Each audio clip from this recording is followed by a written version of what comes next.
Okay, I think we should be good, right? I need to just switch the aux sheet.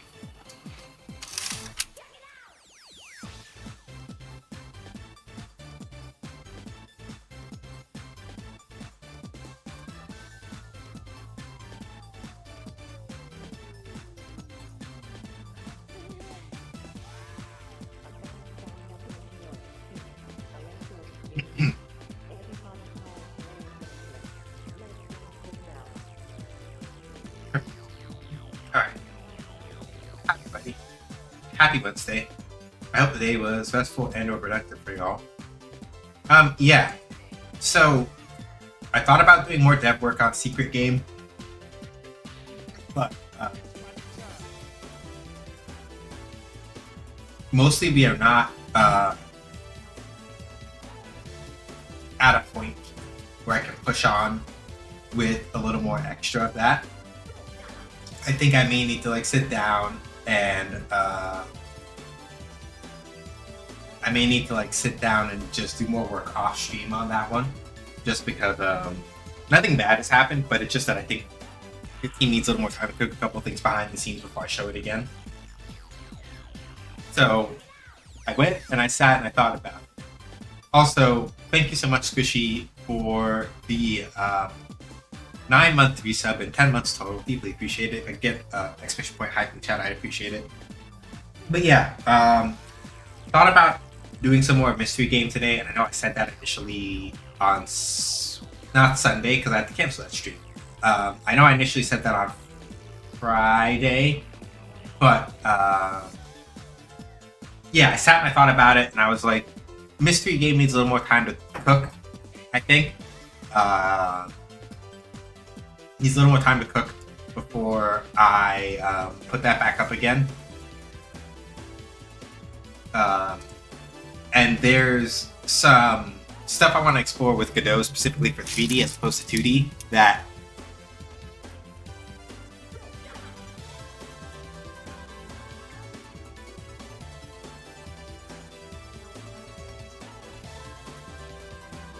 I was doing at one point, but the main issue is that while I was doing it, how do I put it?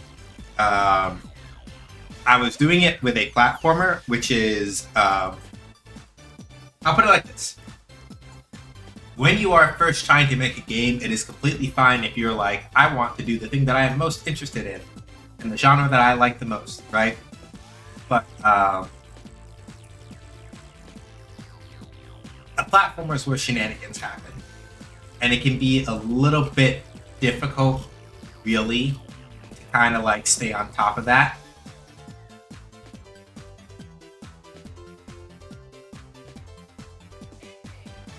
And so I want to try to like reapproach 3D in Godot with a different prototype.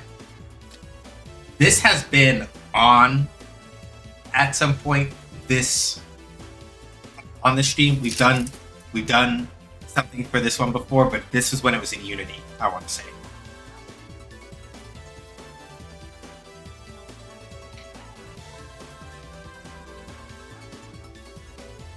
So now we're doing it in Godot.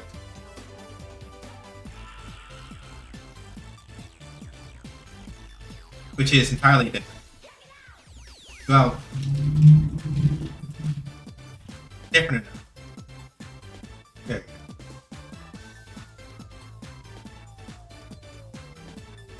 So, basically, Tumble Ring in its inception is a relatively straightforward concept. I wanted to do something where I would be able to, essentially speaking, figure out a way to do like network play at some point. And I suspect strongly that I will have to probably redo a bunch of the stuff anyway, if or when I get to that point. But in my head, I was like, I want to just sit down, come up with a game that is very straightforward in concept for like multiplayer purposes, and then try to make sure that I can translate what's in it into something that you could play with like rollback net play, or at least some form of net play, if not rollback.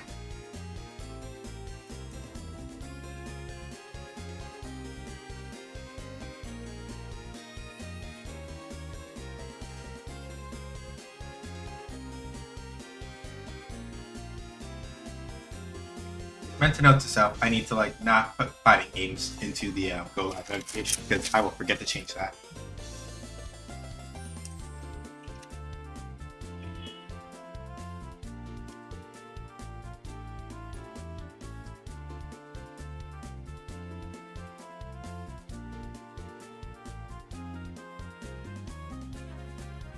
So thankfully, Tumble Ring itself is a pretty straightforward game in that sense. It'll be a nice opportunity for me to sort of sit down and really think about and try to get used to the way that Godot works in 3D specifically. There are a couple things I really want to get under my feet better with it that are a little bit harder to figure out when you're dealing with a game that has got as many moving parts as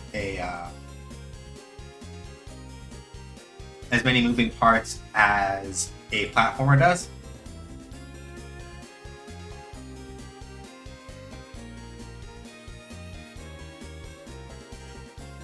So yeah, that's pretty much the plan for today.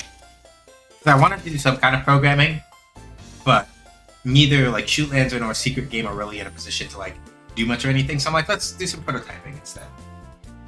Keeps the hands going, keep the brain thinking, and it might help me unblock her on a couple other things that I need to figure out anyway.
Okay, that one's not working. That's not helpful. So I gotta see captions somehow.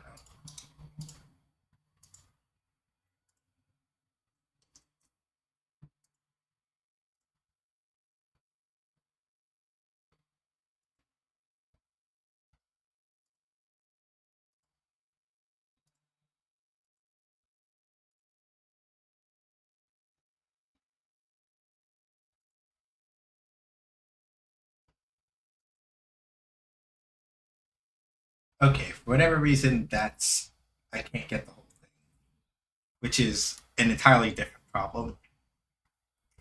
Give me 1 second. Let me go take a look at something.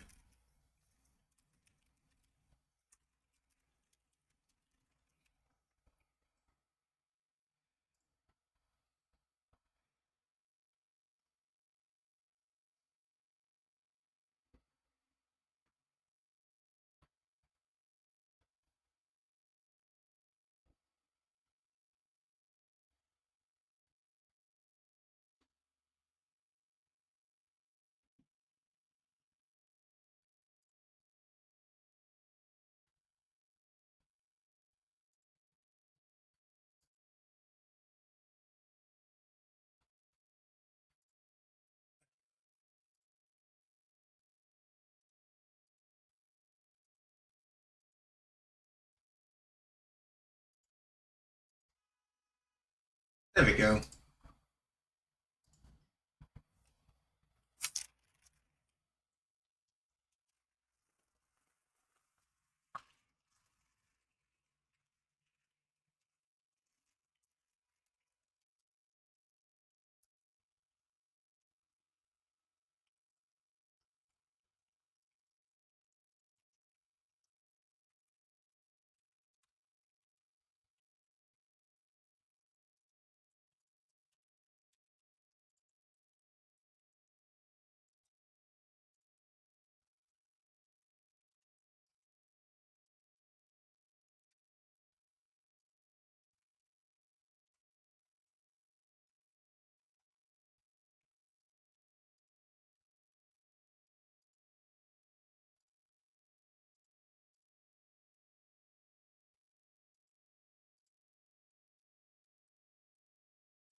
So the first thing I'm going to do is try to just lay down just like a thing. I'm just going to try to like lay down um, just a box and sort of just figure that out and then go from there.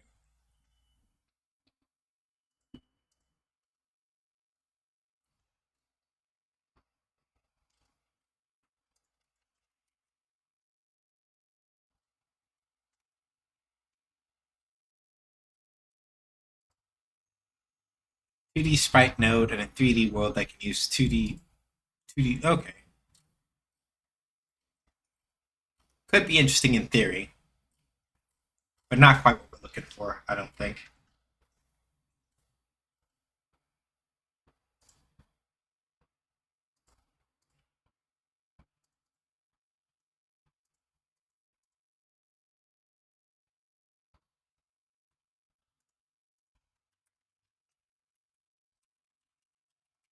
So the basic idea behind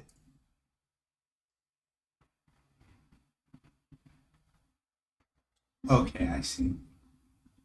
Well, prototyping is what they're intended to be used for.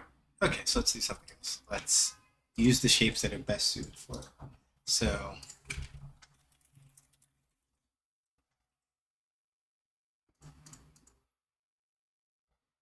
do this, and then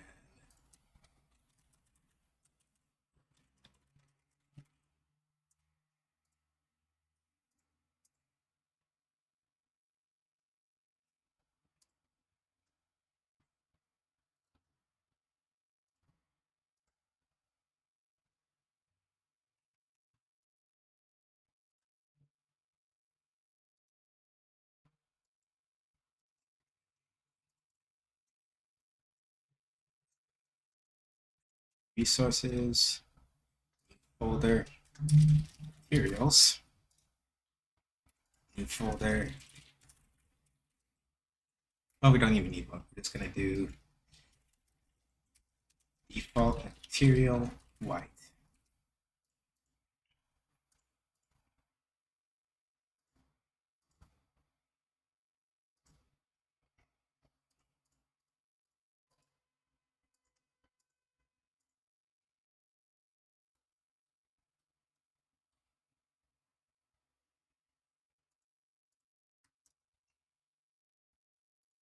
Duplicate this, for example, do gray. Gray, we could change the albedo, because the albedo on a material is basically what determines, right? The albedo is sort of like the base color. So if the white is like too obnoxiously painful, if we go to the gray material, right, we don't have any texture on the material. So we should just be able to do bloop. And now it's a lot less painful, right? Now we're going to add a child node. Collision. We want collision shape 3D, I think, right?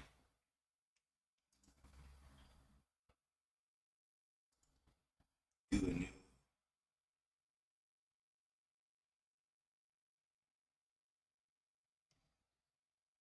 Ah. So instead of doing a mesh, here's what we want to do. Because it says that we should use this only as a child of area 3D static body. So let's do this. Reparent to new static body. Let's do it like that, right? And now we can do this. So the static body is the top level, right? The static body is the thing that should provide like the actual physicality of it. We have the mesh instance so that we have shape associated with it, and now we just need to fit the collision shape accordingly. So let's do transform. Um,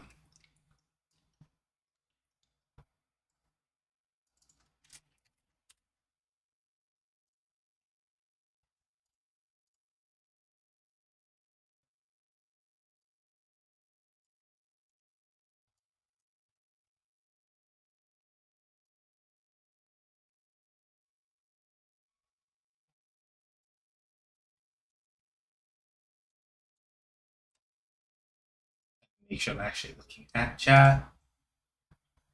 But yeah, the idea behind Tumble Ring, I should explain it more thoroughly as we're trying to go along here, is that it's a very simple game where you control a character, you can move in 8 directions on on the main platform.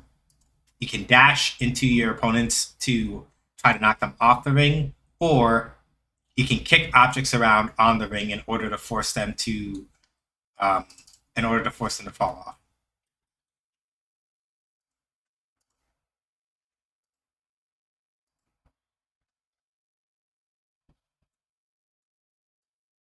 That's the general idea behind it.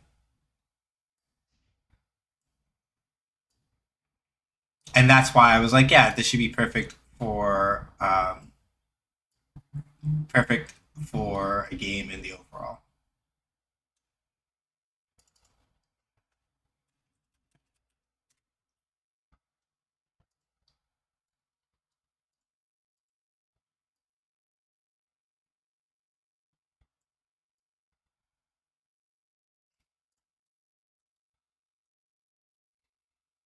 Okay, so we'll say ground, ground mesh, and this is ground collision, right? Nice and simple. Collision. I'm gonna rename this first layer to ground. Sounds like a great way to practice tuning physics in 3D. Hey, Big Falker, yes. Basically, literally, the reason why I'm doing this is mostly so I can get a feel for um,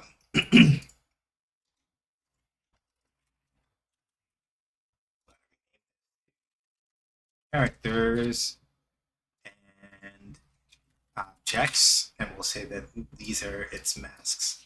Yeah, basically, it's because with Viral Core Busters, I was trying to. I have a demo of it where I am basically attempting to try to figure out the way that that game. Let me phrase that differently. I'm trying to figure out platform like in that prototype of our core busters. I'm trying to figure out platforming at the same time as I'm trying to grasp the way that Godot works in 3D, which is not the worst thing in the world, but it's a little challenging. Is what I'm going to say. So here we want a body 3D. Here, I think we don't want static. We don't really want a vehicle body either. I guess character body 3D is probably roughly the most accurate. And then we need a collision shape 3D, like it says. Collision shape 3D. And then we have to put a shape in here. So for now, we're just going to do a box shape. Yeah. How you doing, Val? Hopefully well. Valkyrie, forward to have it. Sorry, my bad. I should say Valk more thoroughly.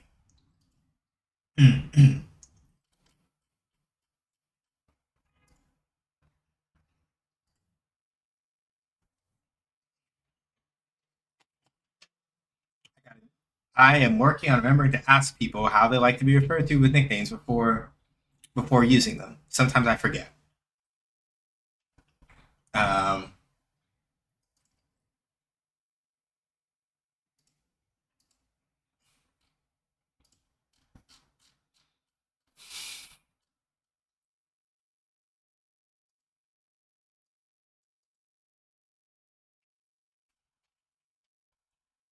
so we're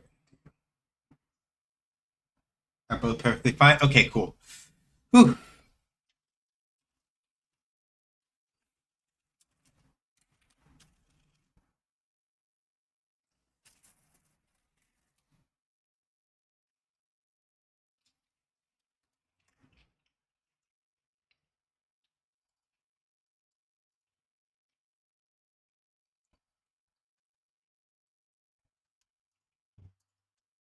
Okay, perfect.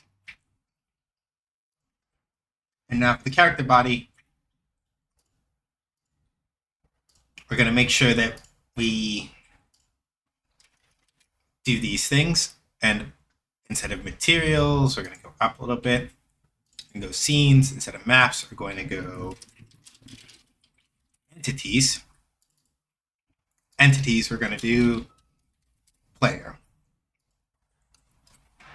So basically, the main trick that we're going to try to use here. So we have player. We're going to do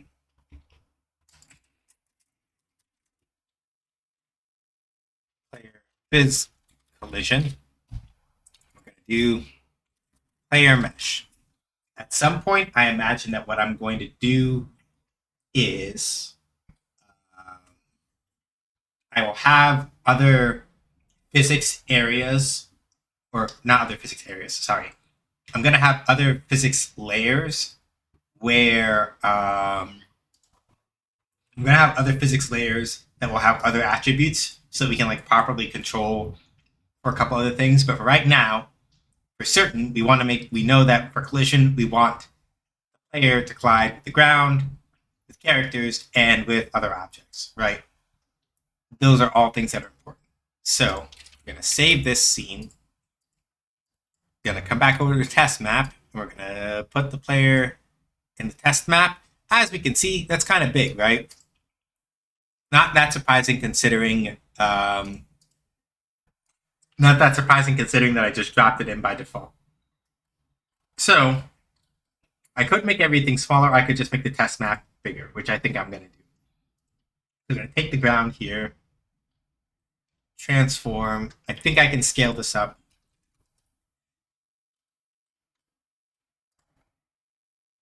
Okay, now I need to just look at the ground collision, and the ground collision did scale up with it. That's good.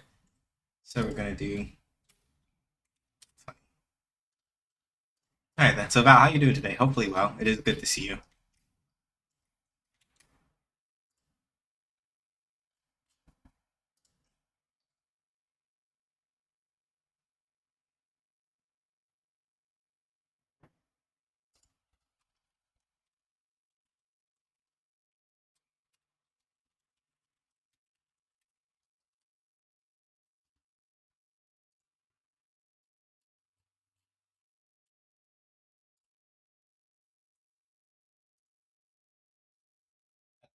Time you hear one for one bad night goodbye. Shucks. We're happy to have you. Welcome on into the Gauge Gang. I hope that you enjoy your stay. Okay. Shucks. Look at me getting all shy. Alright, let me see something real quick. So motion mode. Yeah, grounded. What direction is that? I'm gonna test something now. Alright, we don't have a camera. And also y'all won't be able to see the other thing. Hold on a second. I solemnly swear to enjoy my time. Alright, hold on. I gotta do some other window capture trickery. We're gonna do a window capture. What I'm gonna call this one is Godot test window capture.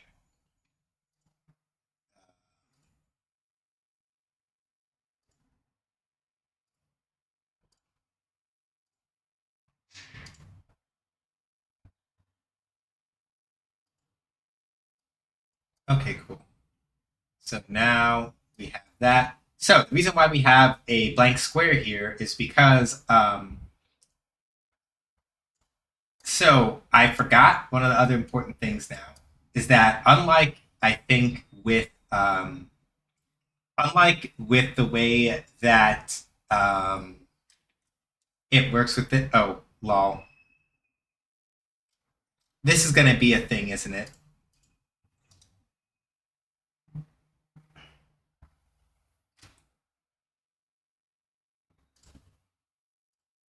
Yeah, because I don't want to have to capture the full window. I don't want to have to capture my full display for this. So every now and again, we're just gonna have to do the thing where I awkwardly remember to turn off the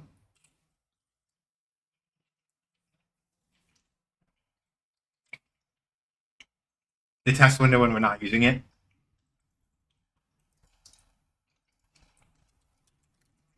So yeah, we need a camera. That's why when I tested that just now, it gave us like a big. Speaking of cameras, are you thinking of sort of over the shoulder camera or more zoomed out static-ish view? I want to do top down from like an angle.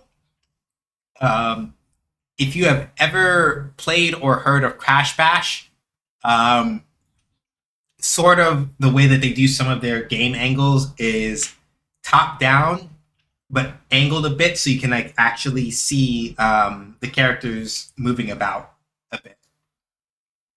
Because the main idea with Tumble Ring is that you should be able to see um, everybody at once, sort of. So this little this little purple part is sort of like what the camera can see, right? So we're gonna try to basically aim it close to like the dead center of this, and hopefully this will work.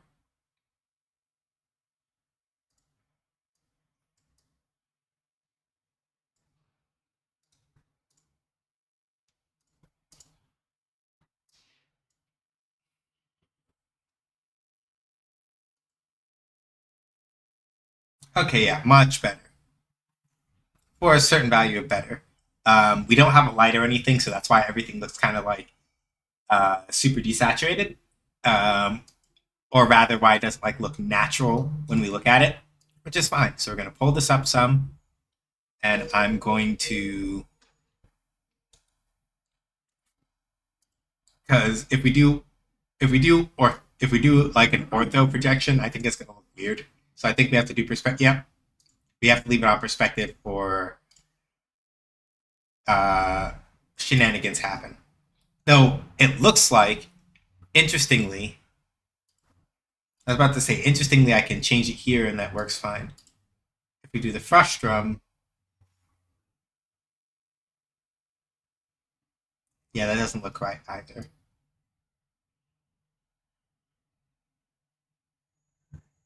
Yeah, frustrum is a little too distorted. So we're gonna want perspective. All right, yeah, we'll leave that right now. We'll say main camera.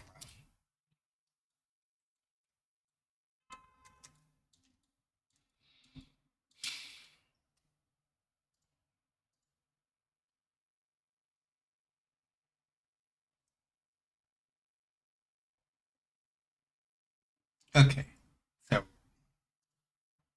that's good. That's good.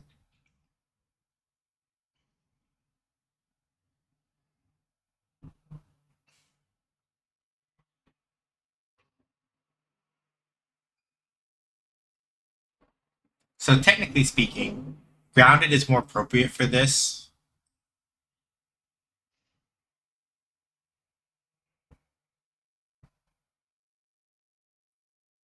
Yeah, grounded is more appropriate for this, I think. So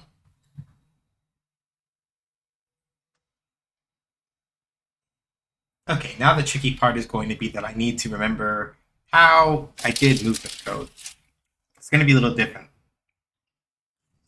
but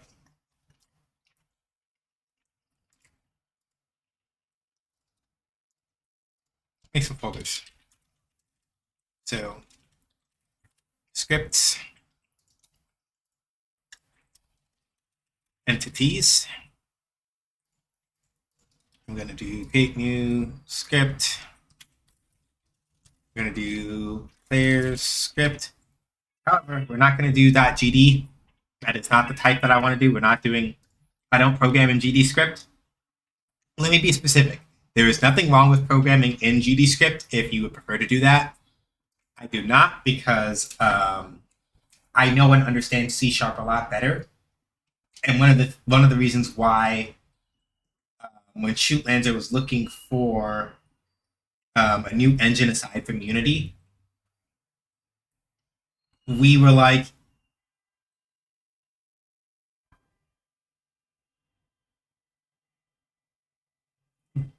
Godot is what we would prefer, right?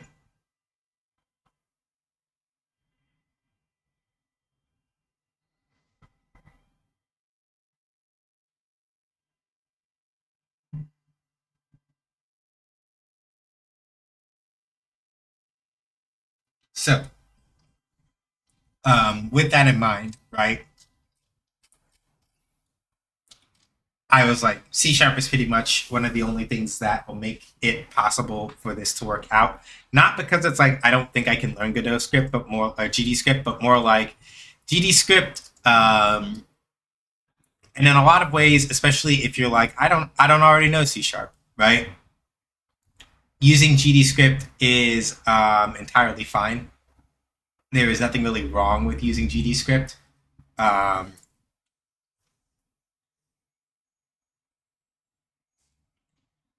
Yeah, I'm giving it a shot. I think, or rather, more accurately, I am working in it to sort of like sort out a couple of things in terms of like things that I think might be helpful. So let's move this over here into game windows.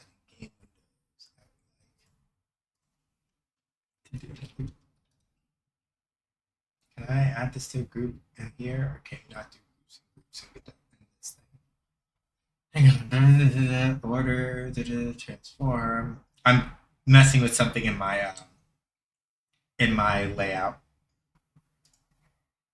So we're gonna call this one dev windows. This one is going to go inside of, hey, scroll down. Thank you.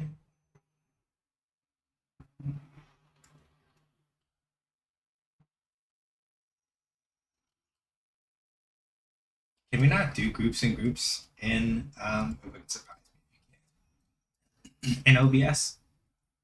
That would be kind of a bummer. It feels like that's not correct. Yeah, you can't in that. Okay, cool. So I'm just going to have to take this one and do Godot test window capture. And move this into here. And then we're going to need another window. Visual Studio Capture. Because y'all have to be able to see the code. Window title must match. Do Windows 10 capture. We're going to leave it at that. Then we just do this one. All right. And this is not just a node, but we are specifically character body 3D. So here where it says node, we're going to change this to character body 3D, specifically so that we can like inherit specific things from character body.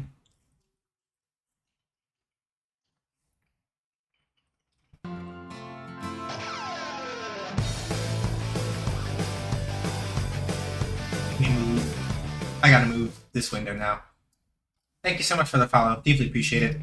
Follow alerts are kept anonymous so that you can follow and lurk if you like. Well, welcome on into the Gauge Gang. Hope enjoy your stay. Sorry. Had a frog in my throat there for a second. I'm just going to move this group up a bit. So we have this. Cool. But yeah, hopefully you're doing well, Benka. Nice to see you.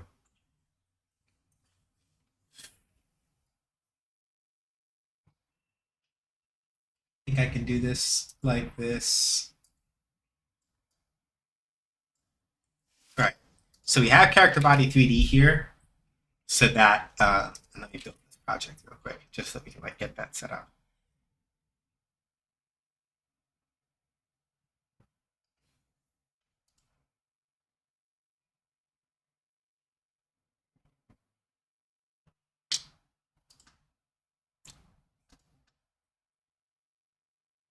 Captain's turn, enjoy your stay into Georgia State. Surprising nobody.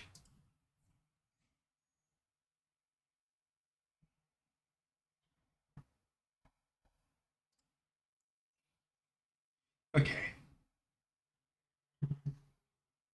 So I gotta sit down and do some things Godot side real quick that I forgot about. So let's come over here. Come over to project settings. We need to do input stuff. So add new action.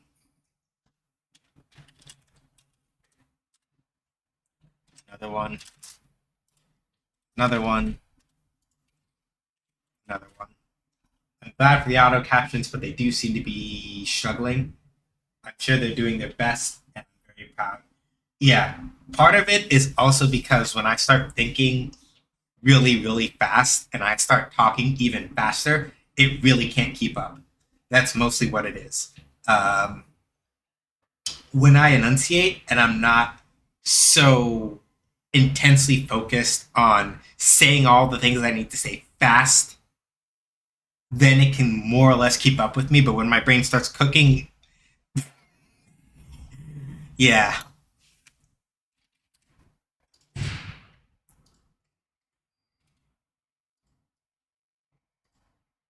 I see. So it can only hand you 10% of your power, give or take. I have to be very intentional about like the things that I am saying and how it is that I'm thinking in order for it to not lose track of what I'm doing.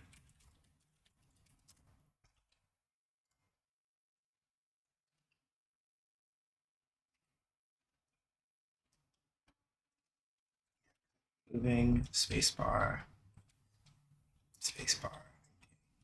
Moving like this, spacebar, charge, shield.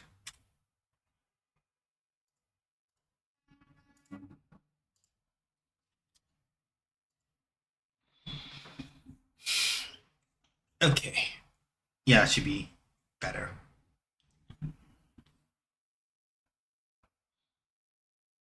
And now I have to remember how to do input events correctly because it's been a minute since I did these for Shoot Lancer, which means I don't remember how to do it here. Save that. Come back over to the script. I'm going to work on some stuff and then I'll come back and point it out.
We're going to need physics process for this part because we're going to be trying to move the character according to like physics processing. So we need physics process or it's not going to work, basically. Um,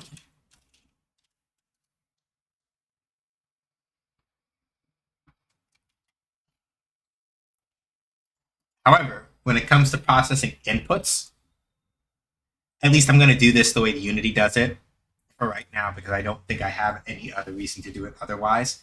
We're going to have regular process um, deal with the inputs that we're getting and create a movement direction.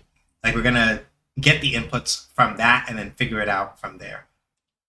So I just need to remember how to do that. So let's see. Vector. So vector 2 is current input.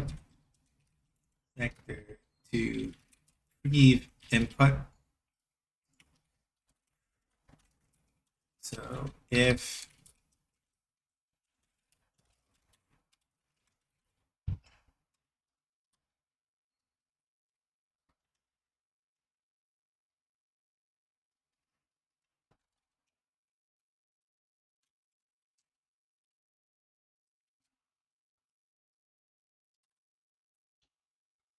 now I have to remember how to do this. So I gotta check one thing.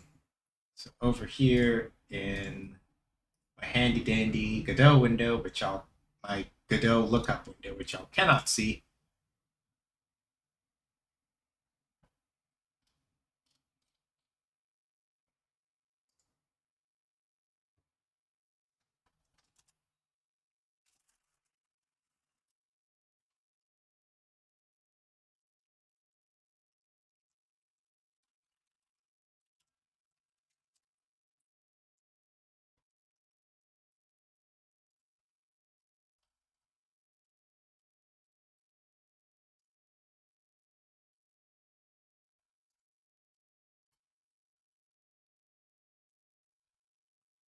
So it should be able to set.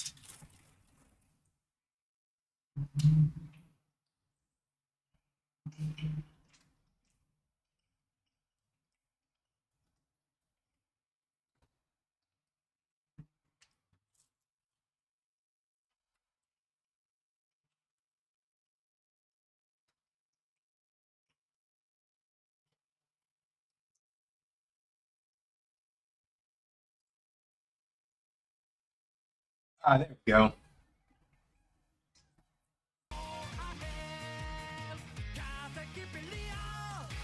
Who rated? Oh, I think I missed when this explained. I was eating. Hold on. Thank you so much for the raid. Yo, it's LJ. Let me give you a shout out real quick.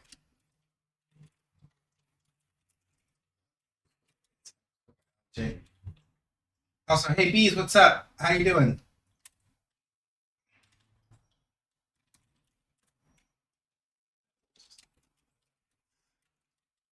LJ. Thank everybody from LJ Stream. Deeply appreciate it. Hi, my name is Sean. Call me either that or SJ if you don't want to get too familiar. I make games to play games. Games make do basically. Today we are working on. I'm just doing some quick prototyping for an idea that I had over in Unity that I never translated into Godot that I want to translate into Godot now. Got to slow down so the capture can keep up. What were you working on, LJ?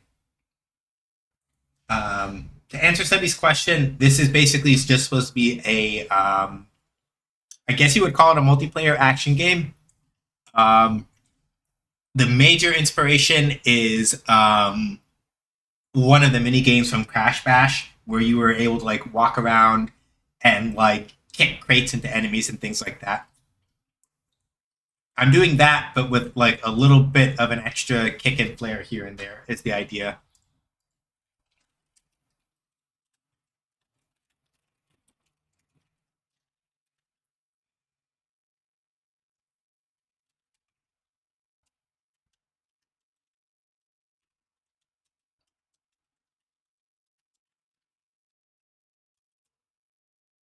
But yeah, the stream is going pretty good, LJ. We just got started. I just had to kind of remind myself of. I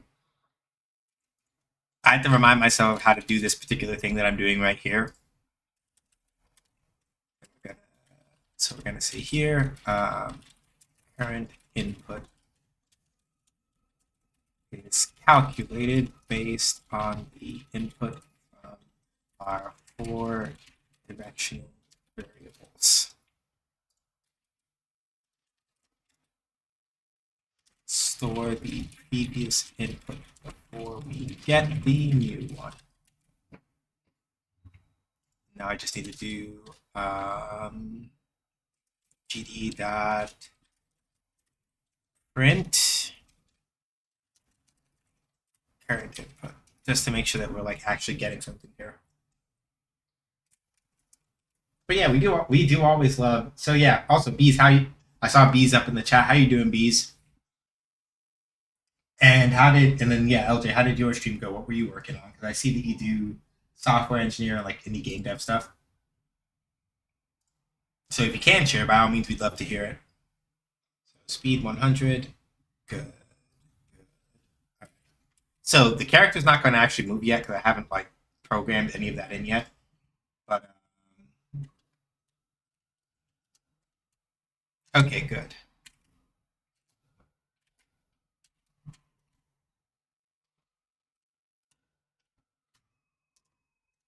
Good. So we are getting that input, and that's all I wanted to see first. So now I can do that. Dot normalized. And then we'll do it again. We normalize it so that the scaling of the input vector is always trending for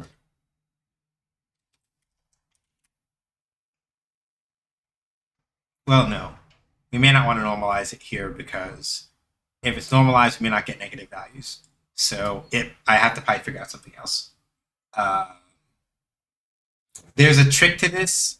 I don't remember what it is exactly, but basically, if you're not careful about, especially in like a 3D space, if you're not careful about how you translate, especially for 8-way movement, it's possible to. I don't remember the math exactly, but it's possible if you're not careful to like accidentally add.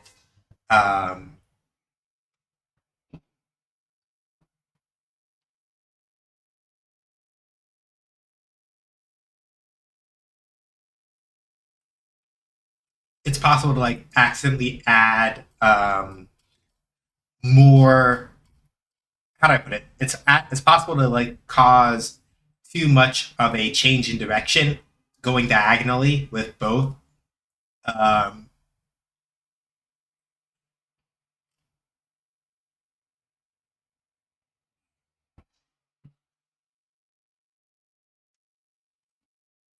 it can cause like a speed increase in a way that you don't want because like I don't know how to describe the math correctly because I'm not a math person, but there's a thing where if you're not careful on diagonal movements, you wind up adding both your upward and you add both the direction that you're going upward and the direction that you're going left or right to your diagonal, which causes it to overshoot. And there's a way to correct it. I don't think it's this. I don't remember.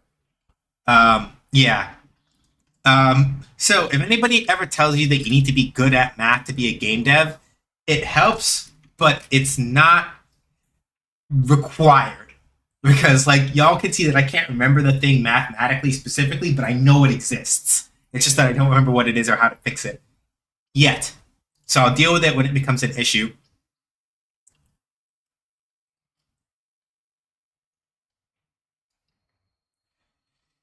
Um,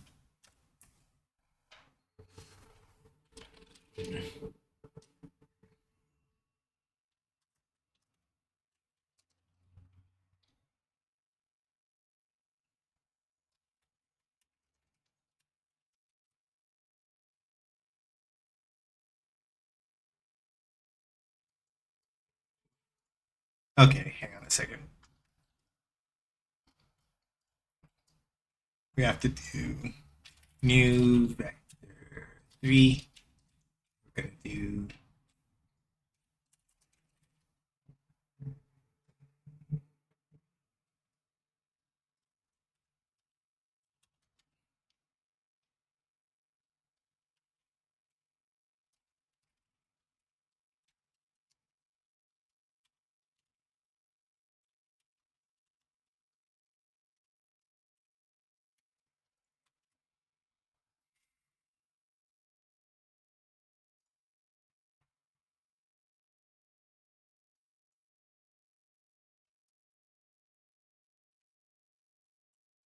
Yeah, so we're almost there, but as you can see, you might be going like, dang, why are you teleporting? It's very simple.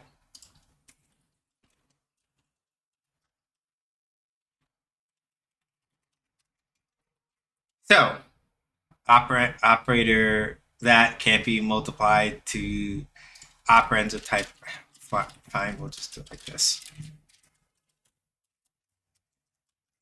Technically speaking, I could like just cheat and like put the um and put the delta in with the speeds, but I don't feel like it. It's too much work. Yeah, much better. So basically, the reason why it was teleporting before. This is a common thing that gets people tripped up, whether it's in Unity or in Godot or in other game engines, and it's about movement. Very simply, when you're doing movement in video games like this, right? The main thing that you want to make sure that you stop and do before you get too into things is, well, let me phrase it like this. Give me a second, I gotta dig back into the old teacher metaphors to make this work out.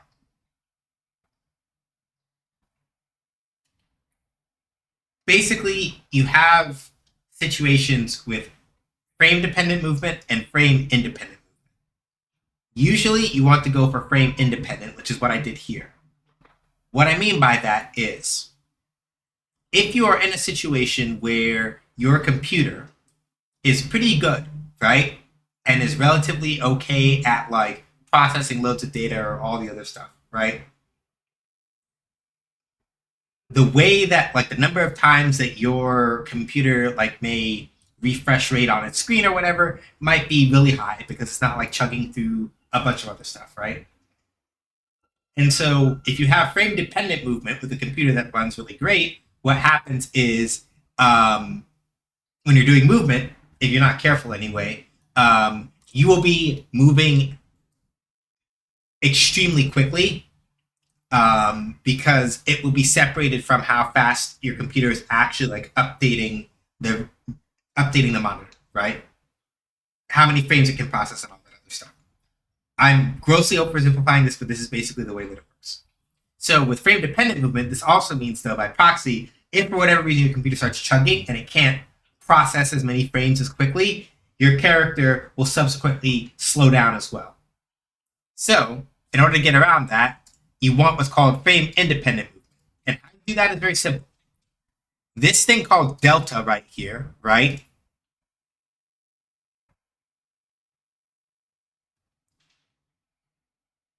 As it says right here, physics processing means that the frame rate of your game is synced to the physics, right? So the delta variable stays constant. So by adding in, I did float here because like it was yelling before and I tried to do it without. You can't multiply a vector 3 by a double, so I put a float here to just convert it really quick and dirty. So by doing this, right, I have set it up so that and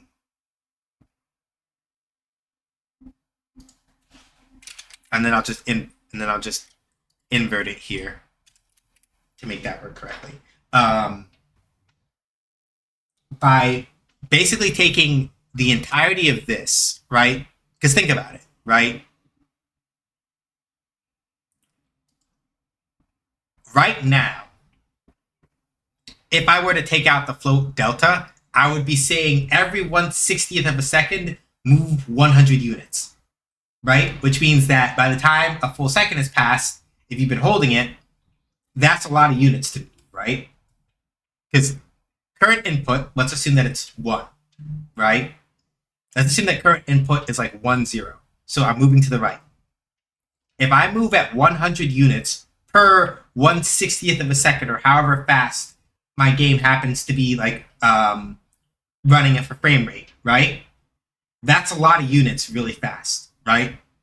However, by throwing in delta on top of that, because delta is usually some number that is much smaller than 1, it takes that 100 units per 1/60th of a second or however fast it's running, and it locks it into however fast, right, the frame rate is currently running, which keeps it from wildly overshooting when whether the frame rate is high or low. It keeps things in control in that sense. So when I run it again this time, I need to turn off this one. Nope, that's wrong. I need to turn it off. I'm getting used to doing this. Visual Studio Capture. Shush, go to bed. So yeah, as you can see,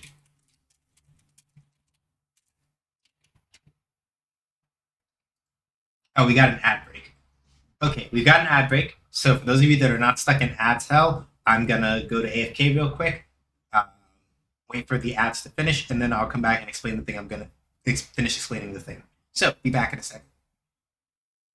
5, 4, 3, 2, 1, and action.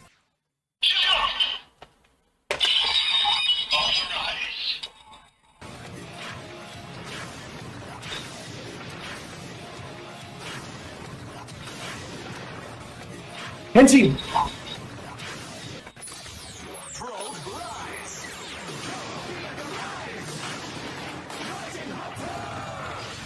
jump to the sky turns to a rider kick. There's only one person who can stop, and that's me. Hey everybody, my name is Sean, but call me either that or SJ. As I say on my own channel, make games, I play games, games make you basically. Did you really think that I was going to let you hit me with that? No. Guess what? I'm still alive, motherfucker. Going too fast is no good. Shut the fuck up. What else you got? I have to hit button. Button hit good. This no count, no good, self-absorbed. Giving free turns goes against my professional ethics.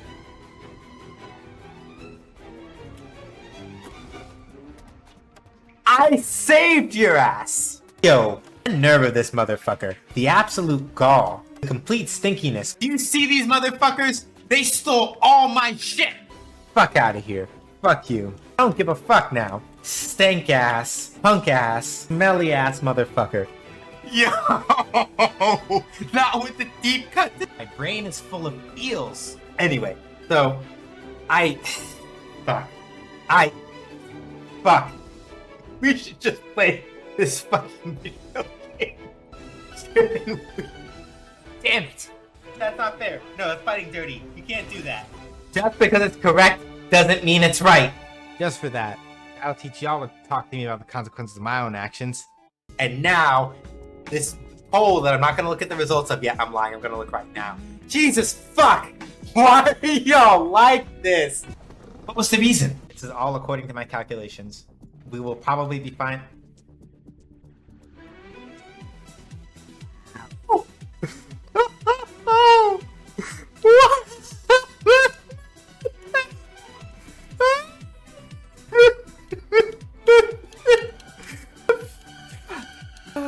God damn it. Can somebody clip that? Going too fast is no good. You facetious motherfuckers. You really are gonna stand up in front of God and everybody. Oh my fucking God. No. No. I can't fucking stand you. How dare you? How very dare you? You right, but shut up. Give me a church. I told y'all I was gonna get a church, and I got a church. Apis above be praised. Amen.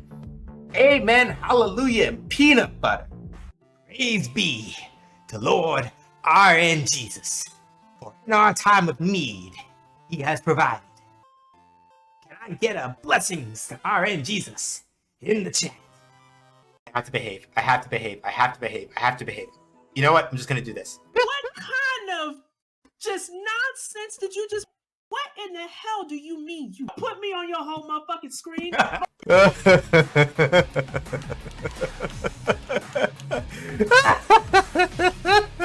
Oh, they're all gonna die. Somebody clip that. Oh no. Not again. Y'all do what I think y'all did? Y'all can't bully me like this. Y'all got me all kinds of twists turned up right now. I don't know what the... I applaud you, but also, God fucking damn it, I would just be like, fine. It's fine. It's fine. It's fine. It's fine. It's fine. I should be fine. Fuck all you. No! No! No! That's not how this works.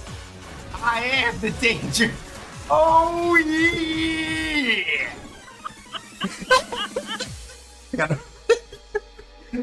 I'll respond to that, but fuck! That's shit! Fuck! That's all I have to say in response, you know? If you are into fighting games, JRPGs, game design talk, and all that other kind of stuff, please feel free to follow me over at twitch.tv/SJH Says Games. I can't fucking stand y'all. I can't. Y'all are the absolute fucking worst. I love this fucking community so much. Y'all are just the best. You know that? All of y'all. All of y'all in here. I appreciate y'all so much. You got the straight mom seal of approval. Also because I'm handsome.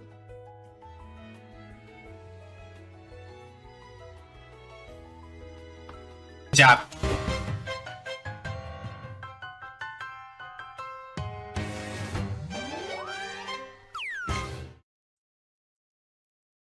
Okay, we're back. Right, so let me finish explaining the thing. The reason why it's called frame independent, even though by all appearances you are shackling your movement speed to your frame rate, it's called frame independent.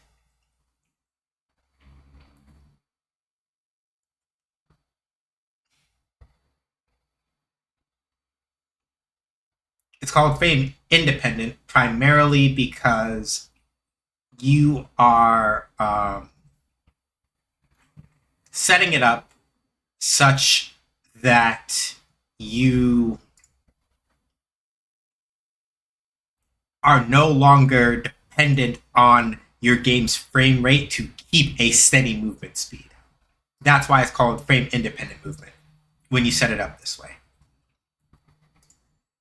So, case in point, I'm going to come back over to the main Godot window over here, set my speed to like 20, because 100 is a lot. 100 is a lot. So I put it to 20, on the other hand, right?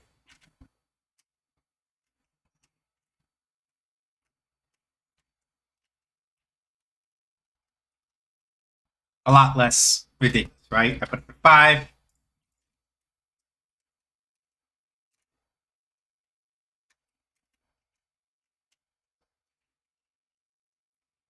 And now you've got nice, good 8-way movement, right? Nice and easy.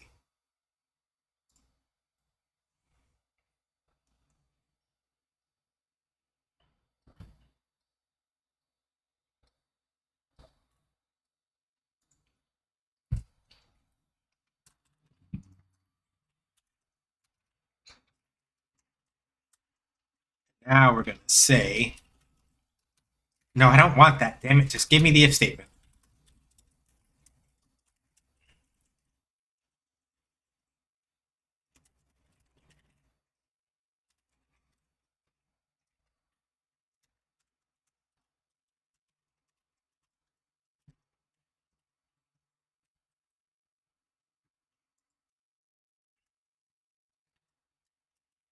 So, here's how we're going to handle this, because this does get a little bit different depending on what we're doing.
And now here's where we start getting interesting.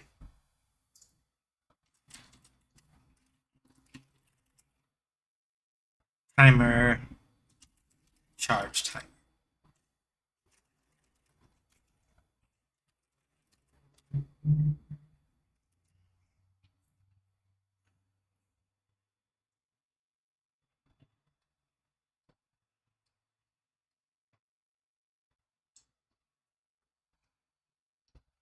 All right, sorry, I forgot y'all can't see the code. So, every now and again, you may have to remind me to turn that back on until I get used to it.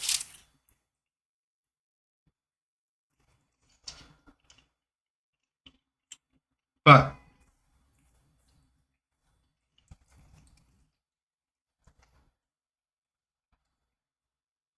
here's the way it's going to work. Well, first of all, let me comment this code.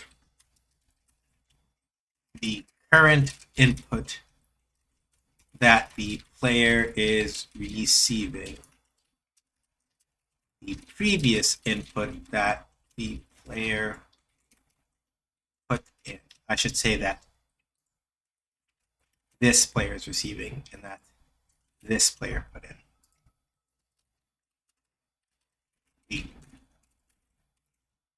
At this point, I'm not even using directions, so I shouldn't keep those, really.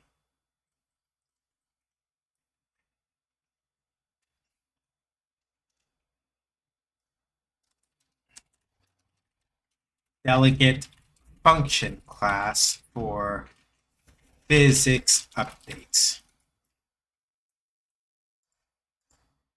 The delta, I'm going to explain what all this is in a second, passed along from the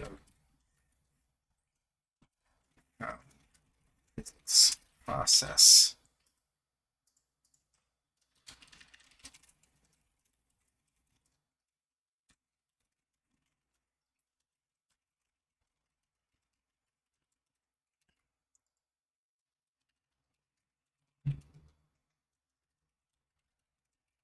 Hey, Shan.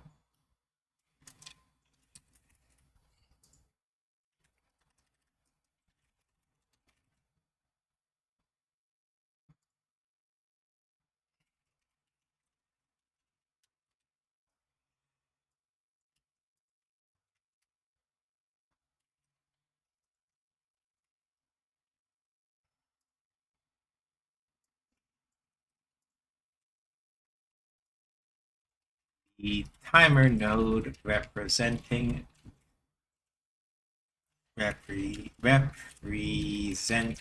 how long we charge for. Let's just do it like this, because this will make my life a lot easier. Region, exported variables, and region. So when we first enter,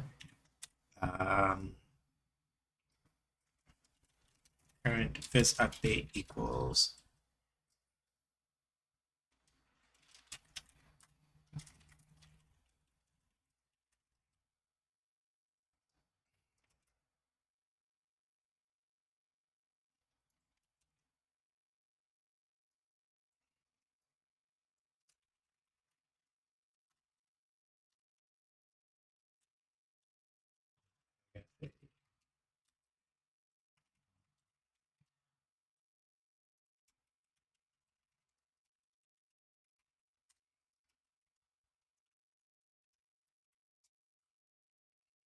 here. Say charge duration timer dot timeout plus equals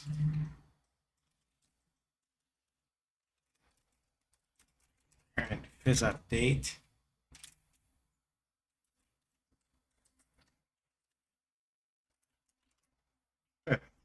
But how you doing, Chen? Hopefully well. Okay, so let me explain what all I just did, because that was a lot. But basically, this is the way this works. I have set this up so that over here in physics process, right?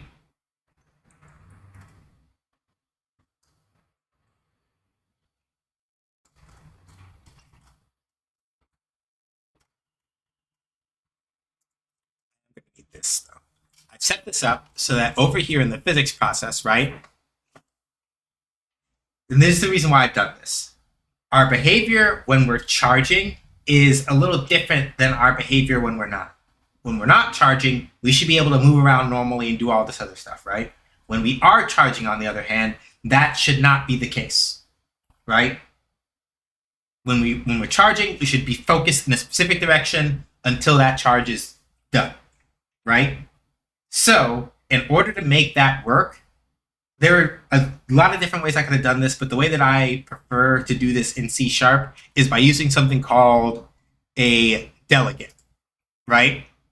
If you do delegate void, there are other ways to use delegates aside from this, but if you do delegate void, right, you can basically set it up so that you make functionally what you're doing when you do delegate void is that you can set it up so that you can create what is functionally a variable that can hold functions in it, right? So basically, what I've done here by doing delegate void phys update is that I made a type of variable called phys update by virtue of making a class, right? That is used, basically I can store inside of it and say, hey, for the current physics update, you should be using either this function or some other function that I want. It's very useful for setting it up such that when you want to only be doing a specific thing, like you only want a function to do a specific set of things in a specific circumstance, it's easier to set up this way. There are a lot of different ways to handle this sort of thing. Basically, I am using it to make sort of a fast and cheap version of a state machine, sort of, because I don't really want to get into like doing real state machines right now. I just want to test bed out some stuff. I can worry about doing real state machine stuff at a time that it's not right now. And sometimes, depending on the thing that you need, a state machine might be overkill for what you want anyway. So, there are two things I've done here. Our default physics update is just the normal, move in 8 directions physics update, right? When the charge duration timer times out, then go back to using the normal physics update, right? Normalizing isn't happening, so I shouldn't put that. We don't need this current input anymore, and now we're going to say, very simply, if we have just pressed down the charge button and our charge duration timer isn't running, then switch to the charge physics update.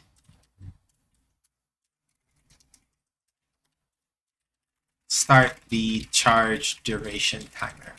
So basically, when you charge, right, or I might change it to say tackle.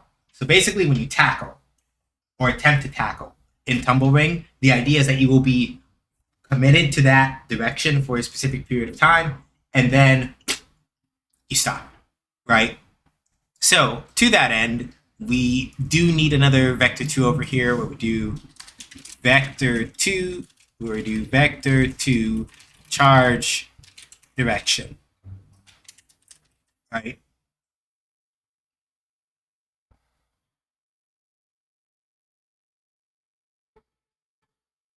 And then we're going to say the direction this player is currently charging. And really what I should do is say if previous input does not equal current input and prev input does not equal vector 2.0. The reason why I don't want to do this is because I want to be able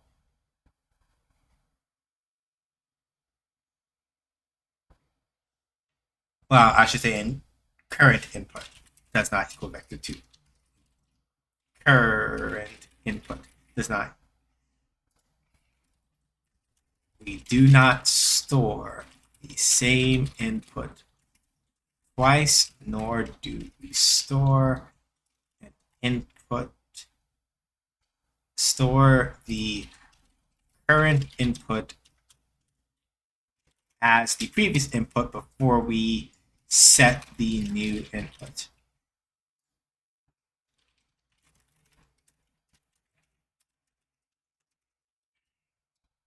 And here's the reason why, because we're going to do current. So we're going to do current, or hang on, charge direction equals current input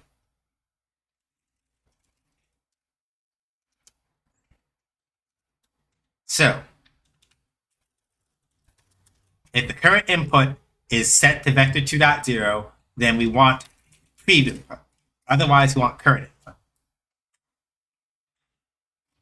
And over here, we're going to say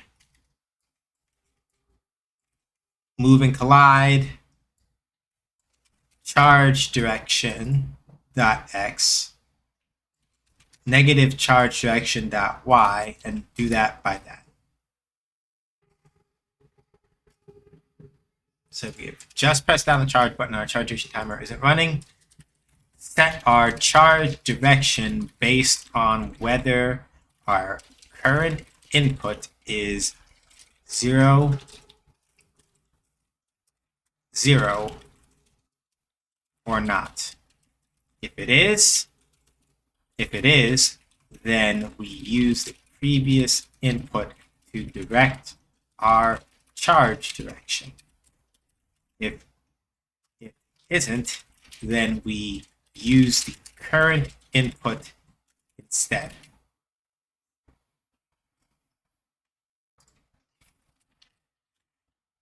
Use whichever physics update we currently have assigned to current phys update and pass along the delta bar to it.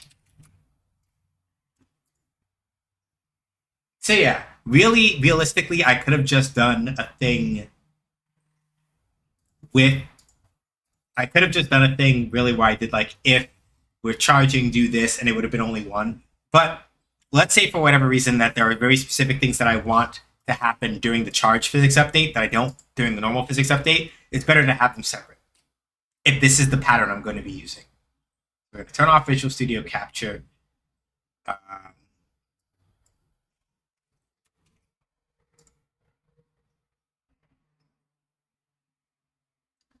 And over here in the player is where we're going to add the timer. So in the player, we're going to go to add child node. We're going to do timer.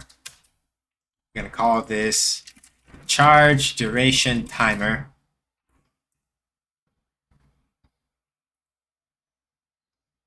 We are going to put on one shot, and we're going to keep auto start off. And for right now, we're just going to say that it's like 1/4 of a second. Then in the player, we're going to come over here. We're going to come here. We're going to do that. Save. The reason why we're doing it in the player is because if we do it in the player's scene and save it, if we come back over to the test map, you notice that now it's already been set over here. We don't have to do it twice. Similarly, if I were to come over here and set the speed 10 over here, save it, come back over here, hit this, it reverts to 10. And this is one of the things that about Godot that I really like that's very powerful, is that with the way that it's designed, right?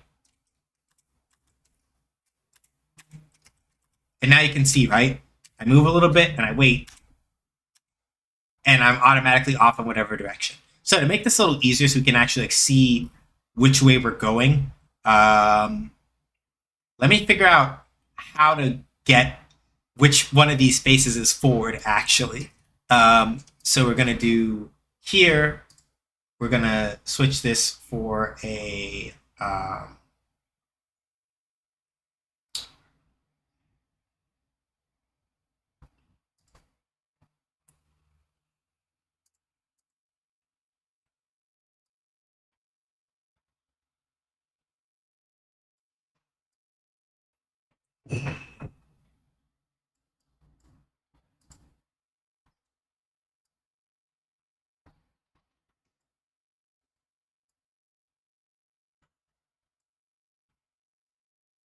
transform. Yeah, the rotation is like.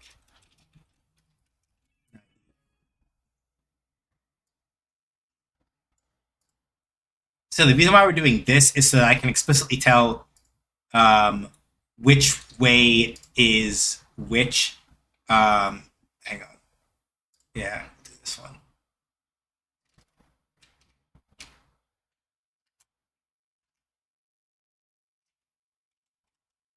So yeah, now right, and now the only thing is to make sure that, of course, it like turns according to like which direction we're going, which is a whole other can of worms to figure out now. But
so you can't see it in the code because I haven't gone back over to it yet. But I did add a thing for the player's actual mesh in there, and now we're gonna figure out how to get this thing to face the direction that it's going. Ideally, without causing horrible rotation issues. So this means I have to look this up.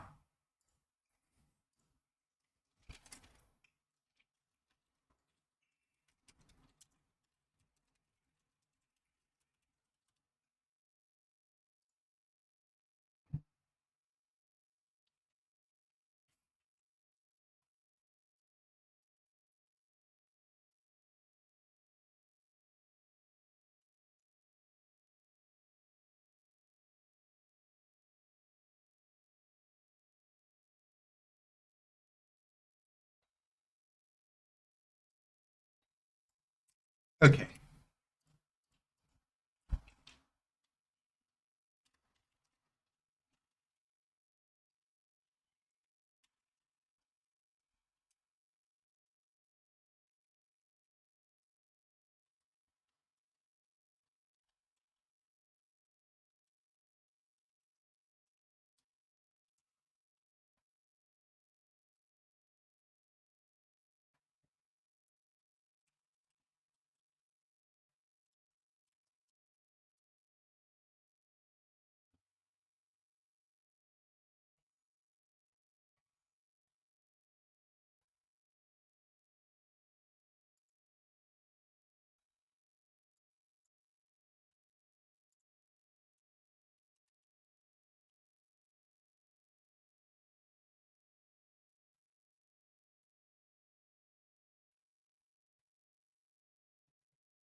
Here.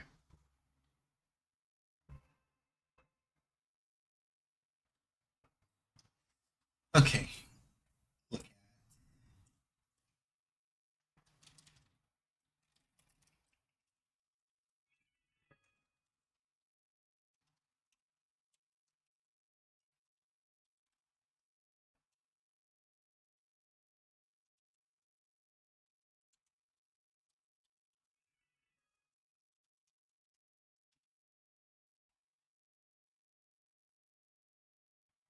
Ah,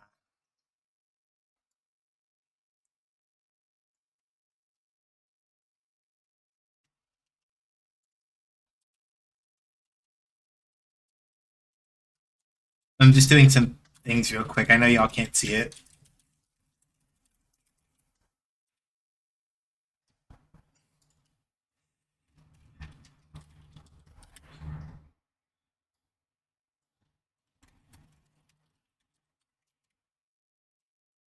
Okay, let's see if this worked.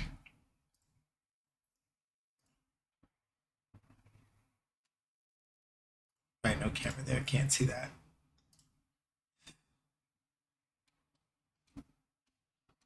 Almost. Almost got it. Hang on a second. I gotta see if I have this direction correct. Okay. So negative z is what's commonly accepted as forward, which means that I need to switch this a bit. So we're going to do -1, rotate that to -90.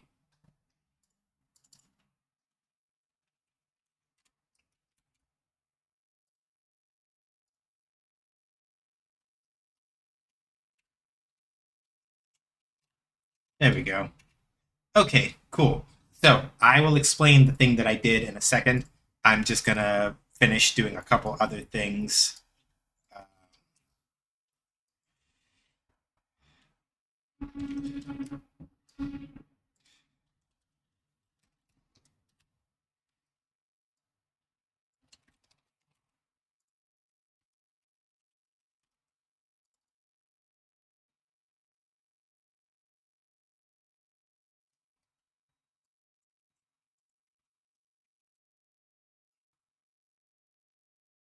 Okay, cool.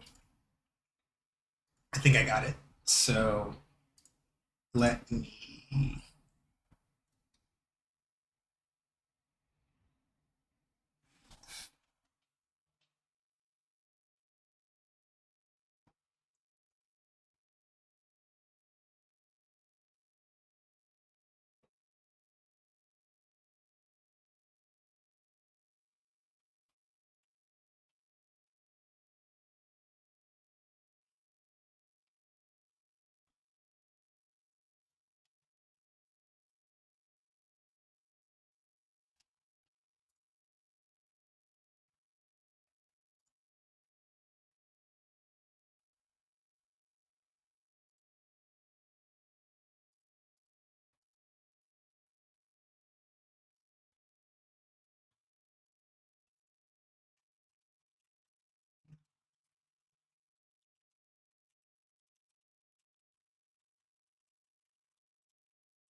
Okay, hang on. Okay, I'm gonna put the code on screen for y'all now. It's gonna look really weird and kind of scary, but I'm gonna go through it as best as I understand it. Okay, so it works, but this is the deal. So, save the calculated direction we're going in a variable.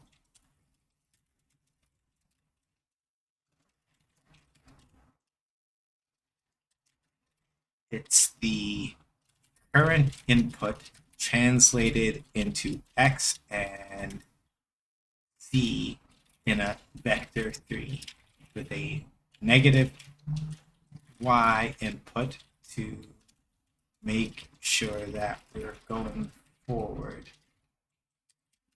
Here, -1 on the z-axis is assumed to be forward facing. This is important.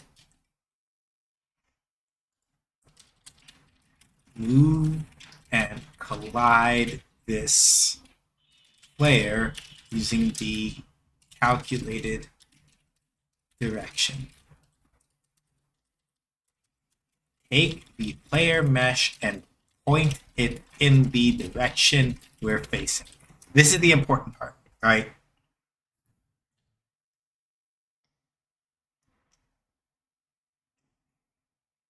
So, all of this looks really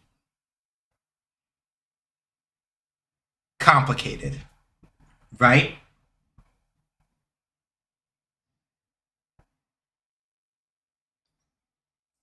But there is a nice and easy way to explain this.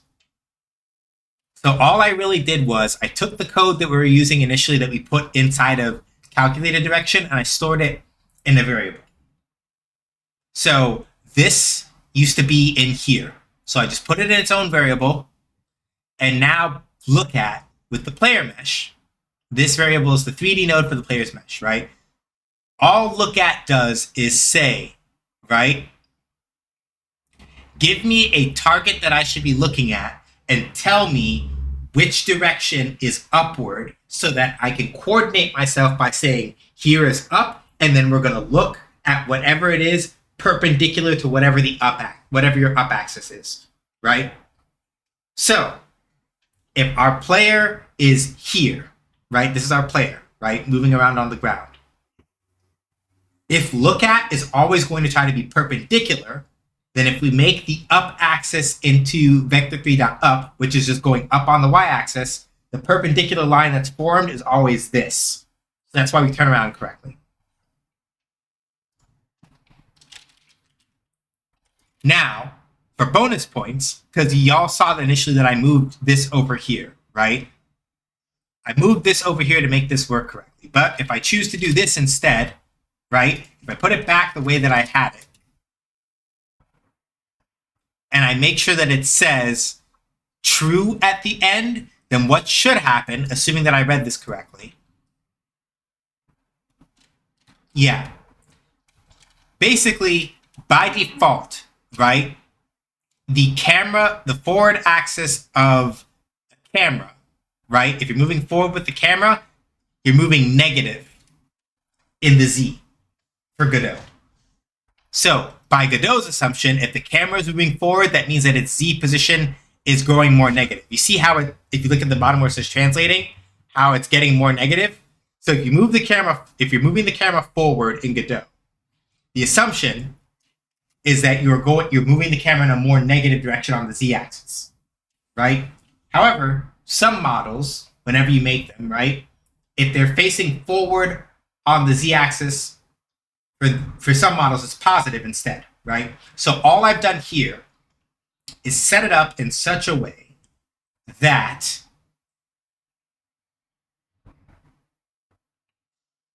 the word is going to come to me in a second.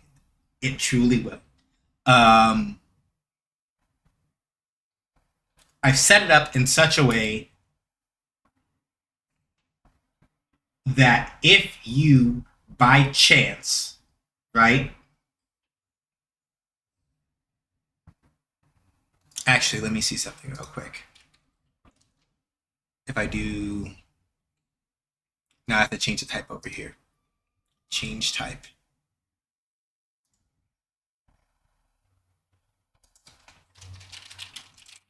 Yeah, really, actually, this should be a physics body 3D is the way I should do this. I'm going to do, instead of character body 3D, I'm going to do physics body 3D. Because I, more generically, in case I need, okay, no, it has to be something more specific. Okay. So I could do it as a rigid body instead. Body 3D. And then I'm going to come over here. We're going to change type, and this is going to be a rigid body 3D. Really. Because we do want it to have gravity.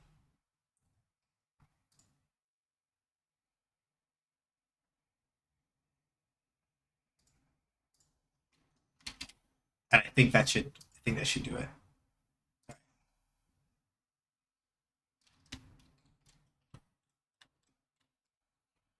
All right, I just need to fix one thing.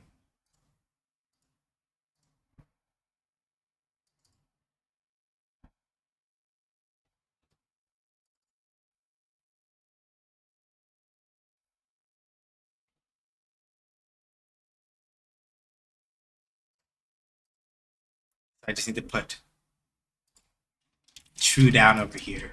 The only problem is that we have lots of errors, and I need to figure out why that is.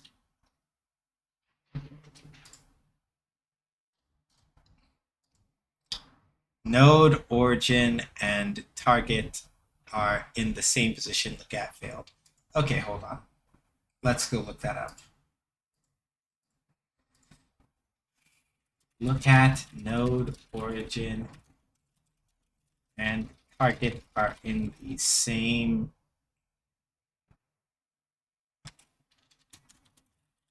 position.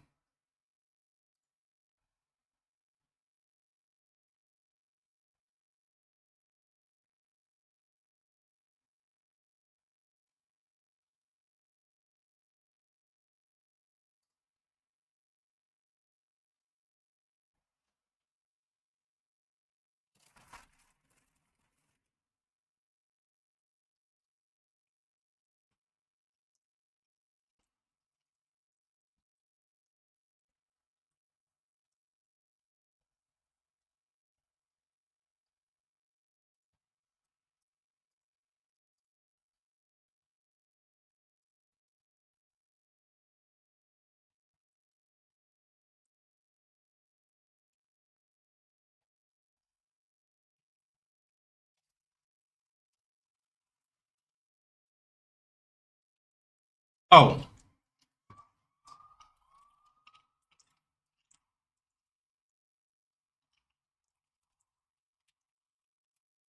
let's see if that does it. I know y'all can't see the code yet. I'm just making the change real quick, and I'm gonna try it and see if it worked correctly before I go back over. Nah, you're still pissed. Okay, cool.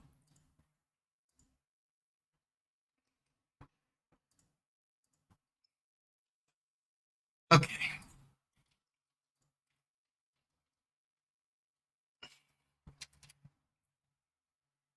Let me see.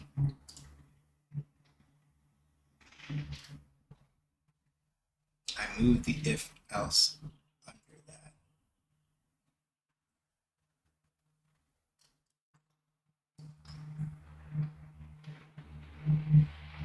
Oh.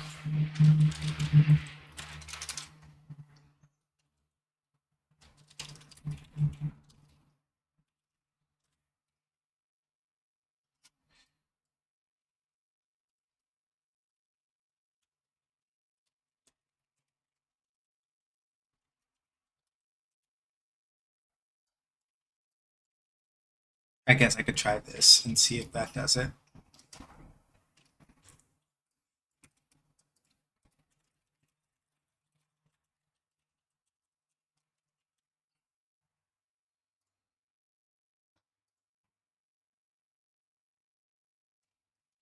Yep, that was it. All right, we've got it. So I'm gonna pop up the code and show y'all what I did to make all that angry red go away. It was very, very simple, all things considered. So we're gonna come over here. We're gonna, where is it? I need game dev windows. Oh, the capture was already there, so y'all. I gotta get used to this. Forgive me if I get this a little bit weirded out. So basically, all I have to do is this. If we are like moving, then we take the reason why it was giving me errors is because when I was holding perfectly still, right? That's what it meant by, hey, these two things are the same. Because I was holding perfectly still, it was like, I'm already looking at the thing that you want me to look at. What do you want me to do? So I basically just had to, set that up.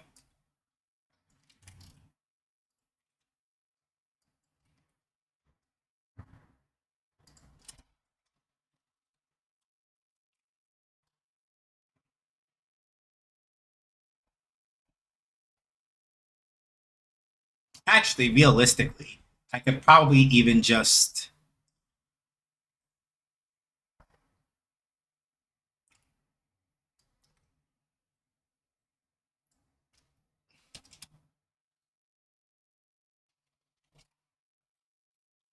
this is actually even better. I'm going to turn this to a vector 3. Because watch this. I just realized.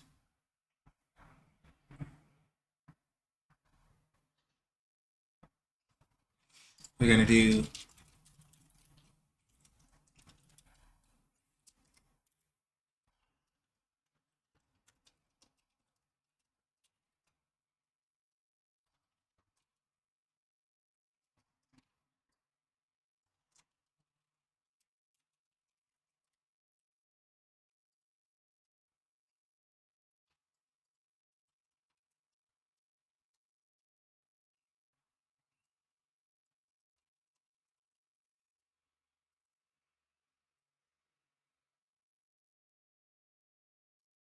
because now I don't have to calculate this at all, right? I can just do this. I can just do this.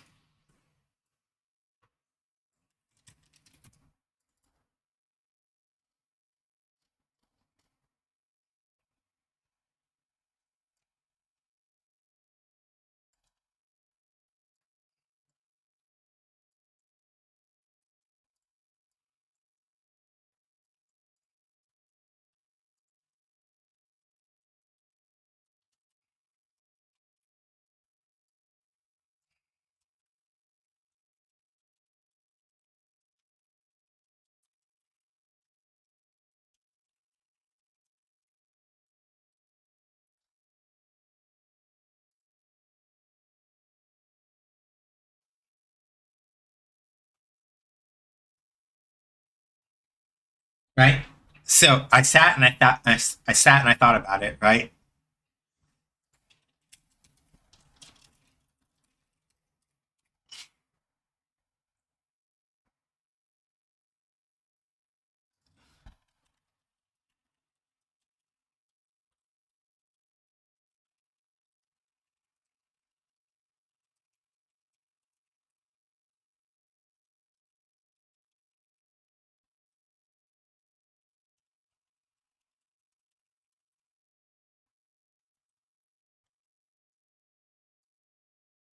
So I could really even get even more clever if I wanted to, right?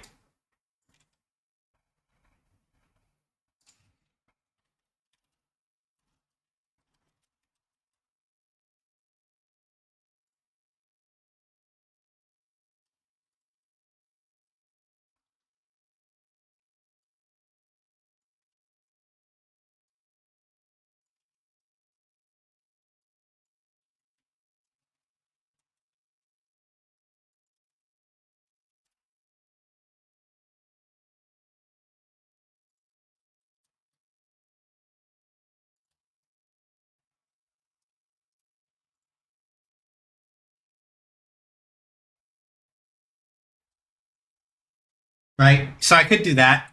But so here's the thing, right?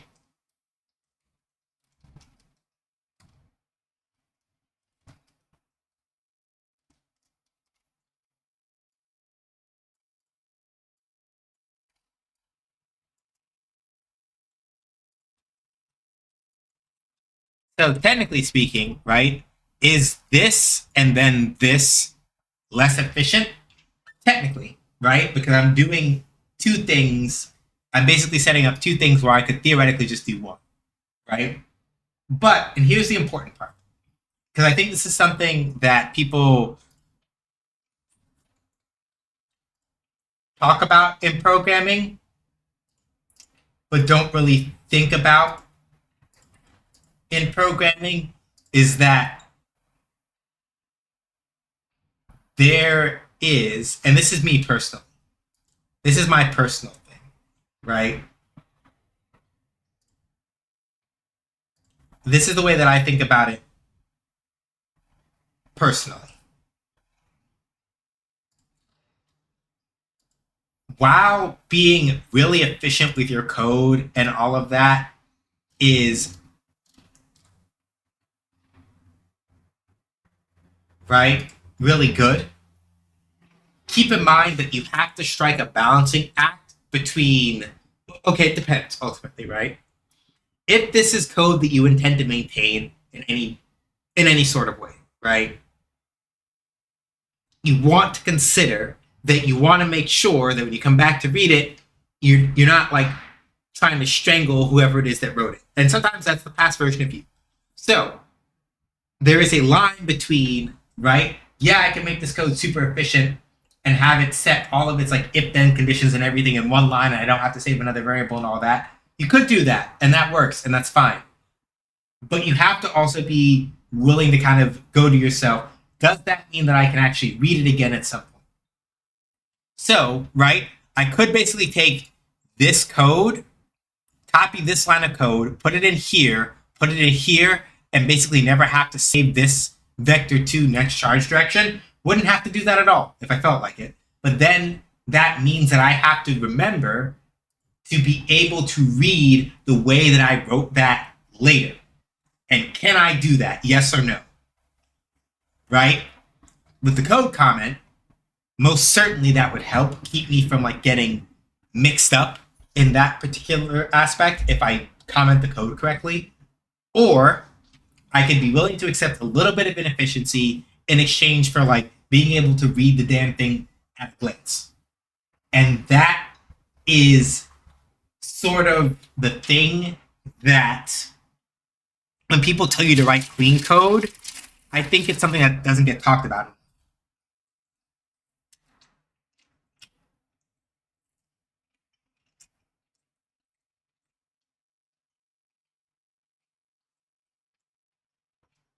Right? It becomes a question of, do I want code that is technically very condensed in terms of like the space that it takes up, but that is harder to parse? Or do I want code that's a little, and maybe, and in some cases, right, you don't have to compromise this. It's not an either or in some cases. Sometimes you can just write something that is clean and understandable, and you don't have to worry about it. Right? But in this case, I am choosing to handle it this way.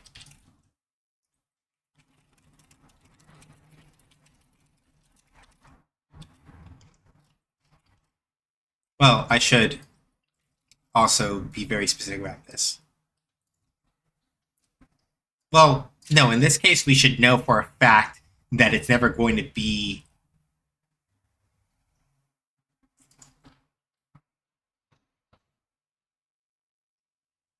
yeah.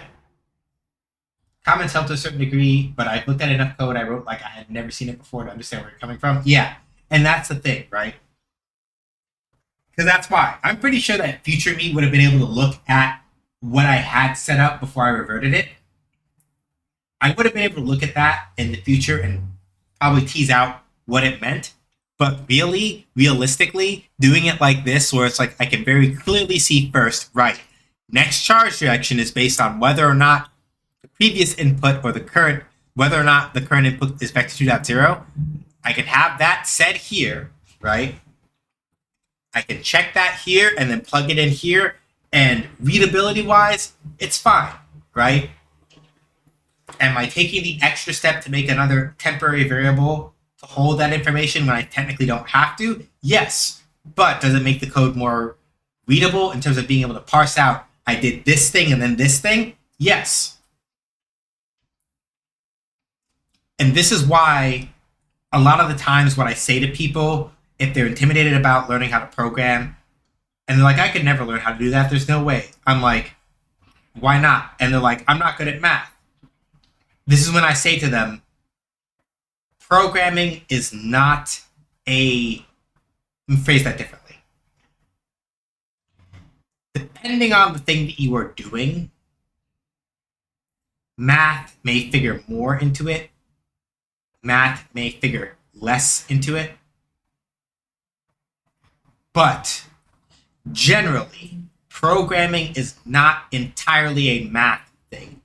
It is a language learning thing. It is a logic thing.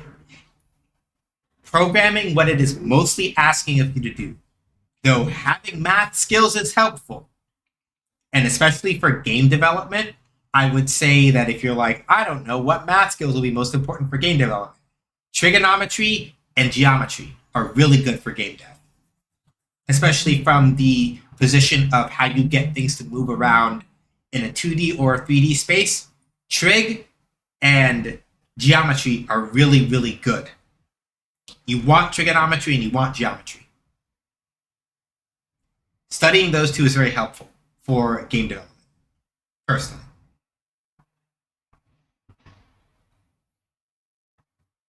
Right? That's me. And it's one of the things that I wish I had been able to grasp faster when I was learning math in middle school and even in high school. Because if I'd known that, I would have probably been way more invested. But alas. Also, algebra is helpful too. Let me be honest about it. Algebra, geometry, trigonometry are all very good for game dev. And you should have at least a passing familiarity with all three of those in certain circumstances to make things easier. Like calc and other stuff isn't not useful. Same thing with physics. It's just that it depends on the kind of thing that you're making. But at a bare minimum, if you're like, what kind of math should I know for the ground floor of doing game dev stuff? Probably trig, algebra, and geometry. That's my recommendation. But that will depend on what kind of game you're making. You may not have to give a hot damn about that if you're making a visual novel. So, it is what it is.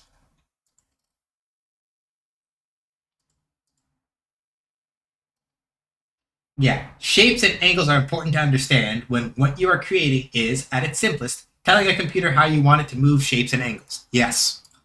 This is even true in 2D platformers if you have slopes, for example. Because in order to get slopes to work correctly in most 2D games,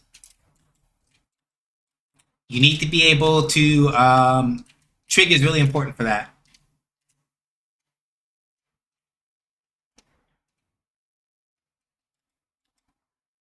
So now that we have that, right, I can, for example, now come over here to player stats and do export, float, charge speed. So if regular speed is 10, you can do charge speed is equal to probably, I don't know if it'll let me do this here. Nope, can't do that.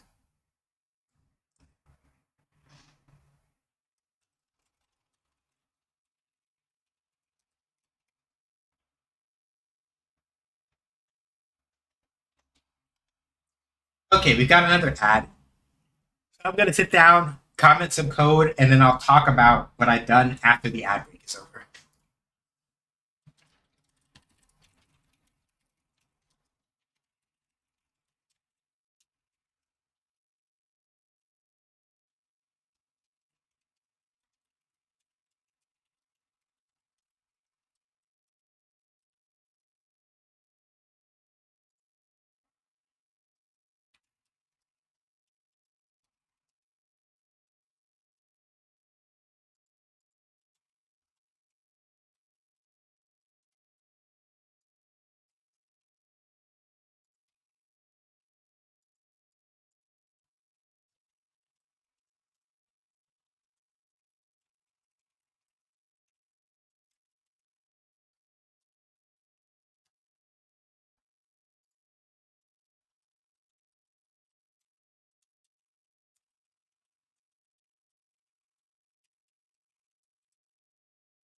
Not tell if you're silently chewing gum or forgot to unmute.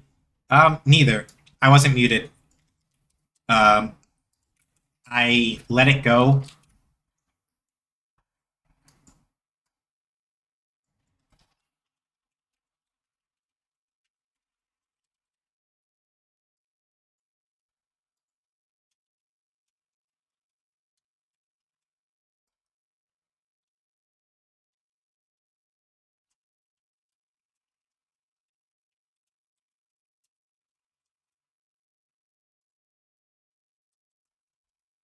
Um,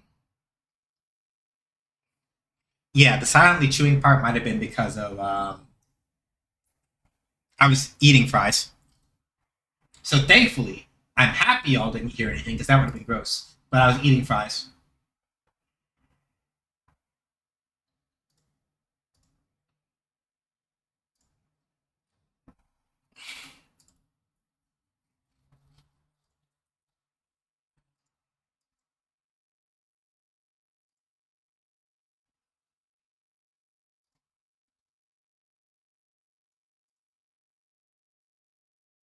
Okay.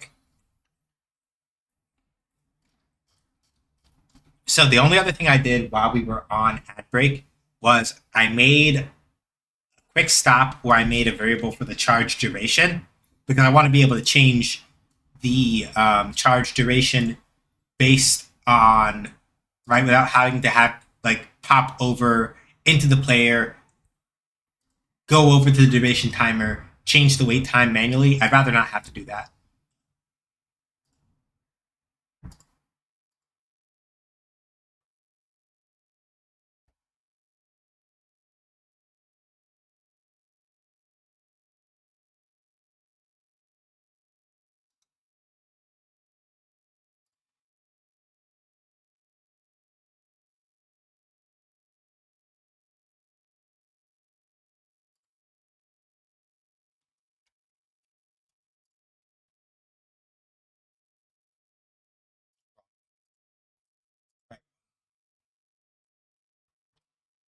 There we go.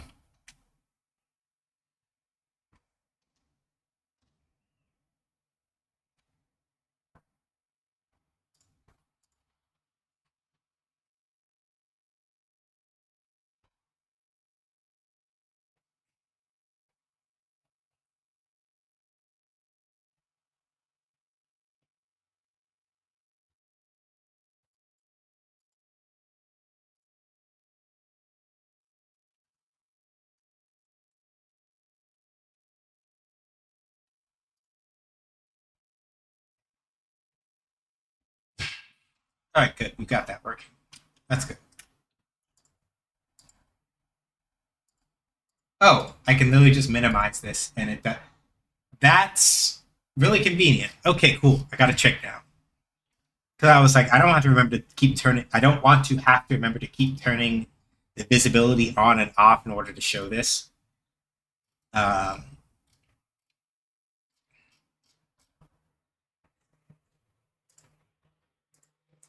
so yeah,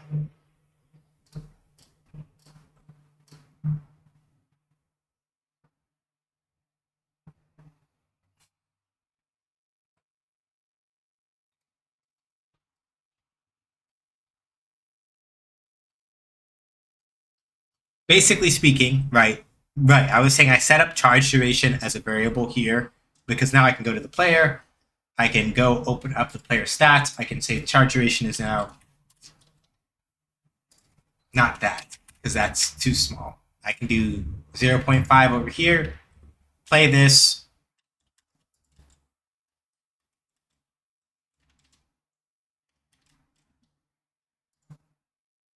What did I do?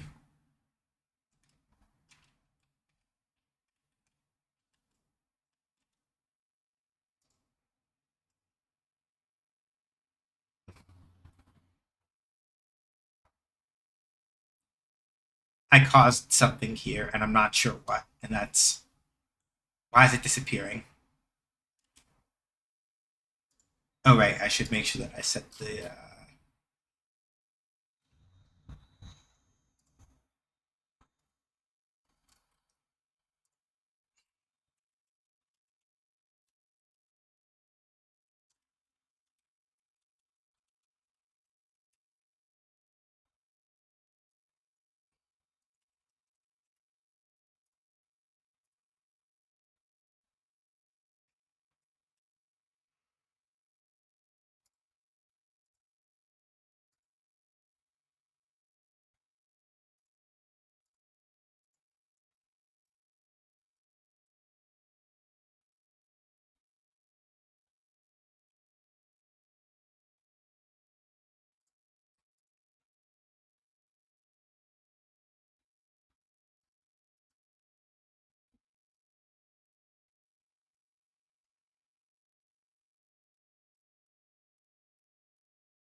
should just do this actually, probably.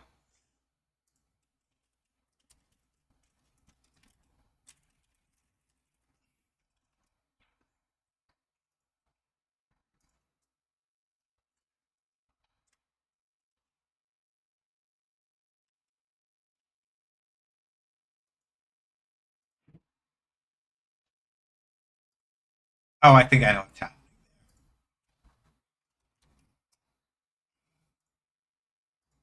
I think that the ground collision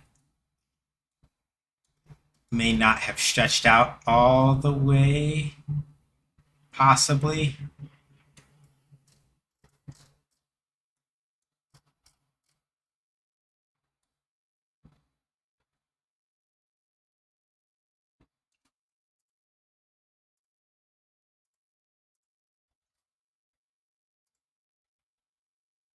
Yeah, if we turn you into a box.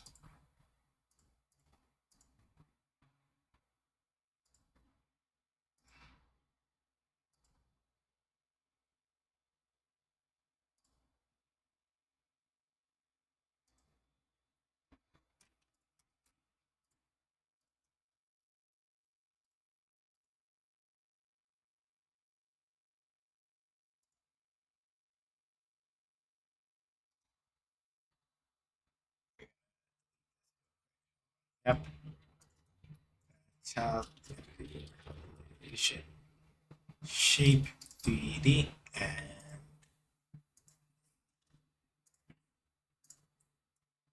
yeah, we're gonna turn you into a box.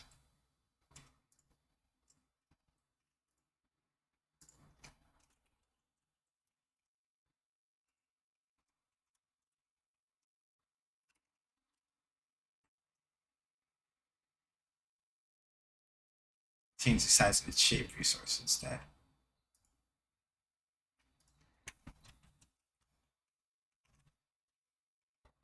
Okay, that's fair. I was like, wait, why is it not? And it's like, it's because you need to do that.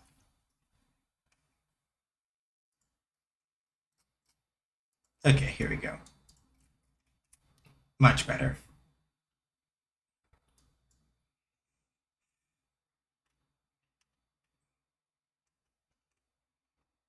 Yeah, there we go. That's a lot easier to sort of see out now. We can leave that at 1, and we can do...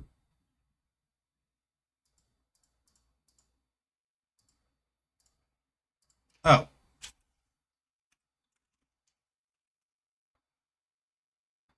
So I don't even have to change... That's even better.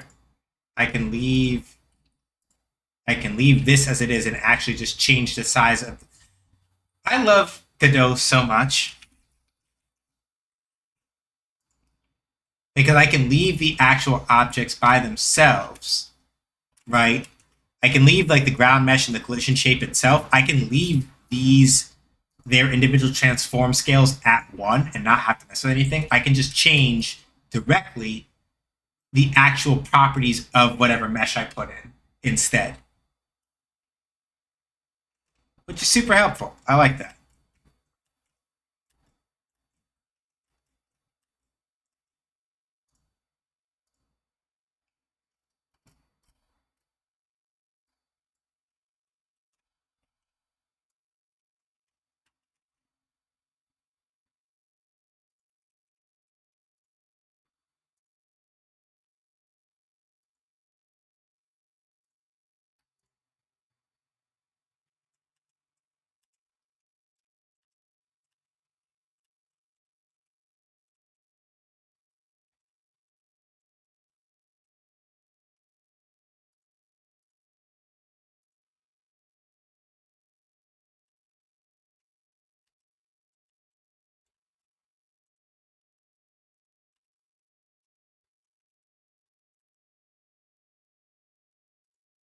Only thing I have to figure out is why is disappearing happening.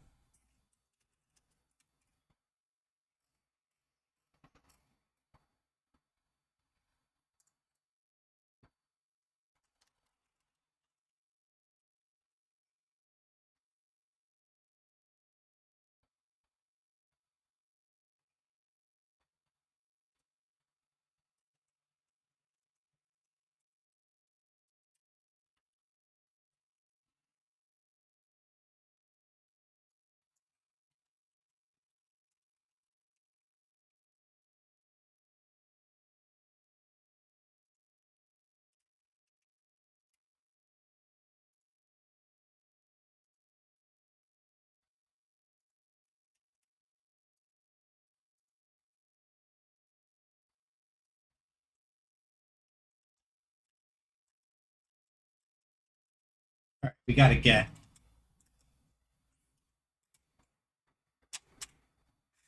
Because doing that is not giving us enough kick. So we're going to go to remote. Let's see something here.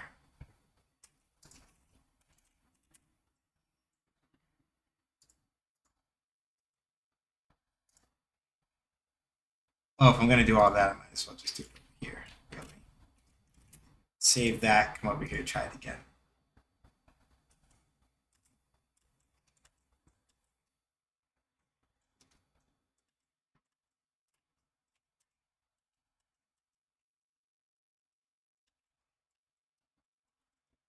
Oh, that's why. So, a thing that I forgot. I forgot to change it. So here, right, it says speed. I need to change to say charge speed. So, I need to knock this back down to 20 because I wasn't accounting for that. So, let's put that back to the way it was and then try that again.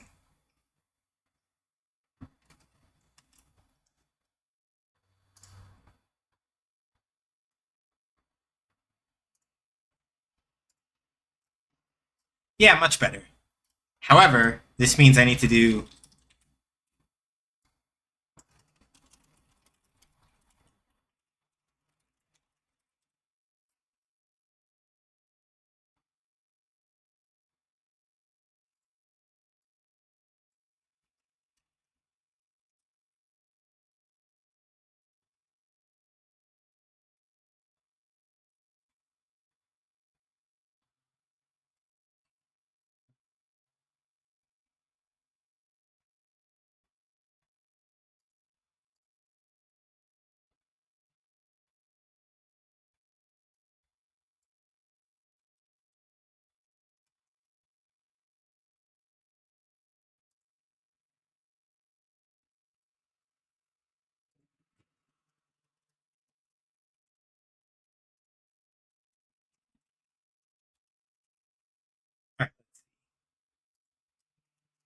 basically the issue that we're running into now is that at 20 it kicks a little too hard.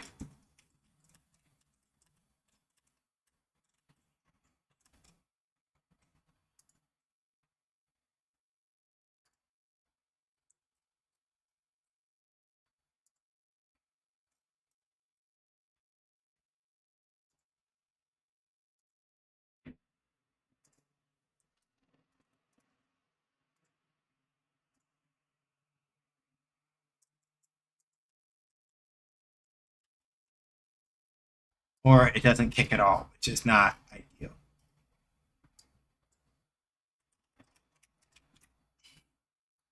Let's get rid of that first and let's see.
Okay. I was being silly. I need to put that back. There we go. That's more like it. Gotta crank it up somehow to get the kick. Because there's no acceleration or deceleration going on here, obviously, right? But we don't necessarily need that. I'm not necessarily, not right now. It's not really what I'm looking for. Right?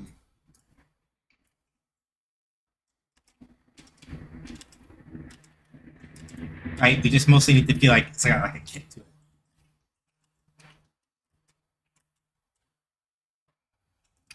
Now, the only thing I have to figure out is why the player keeps disappearing after charging around a bit. Oh, they are falling through the. Okay, that's what it is. So, for whatever reason, possibly through some kind of like accumulation of extra gravity, the player falls through after a while. If I, so I'm gonna set them here. Let's take a look here. Remote. I have to look at the player, and I look at.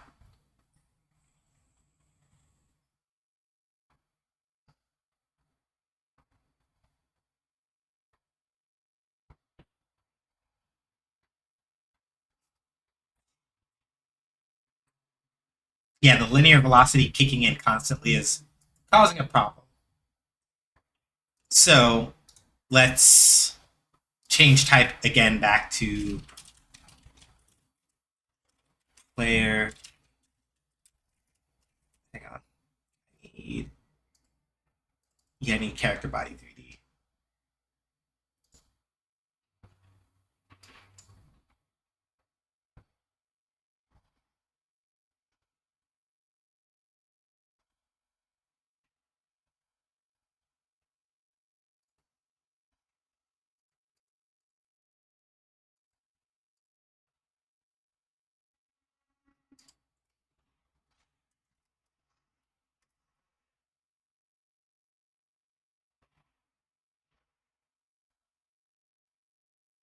So I have to, yeah. So here I'm gonna have to re-implement falling. Basically, oh, that's angry. That's angry. I gotta fix that. Right, I forgot to fix the type. We have to set this back to character body 3D, or it gets super angry. All right. So we don't fall anymore because I have to like actually add gravity back to this thing. But yeah, now we have like a proper, like now, right, an object properly sort of kicks, right? Which is ideal.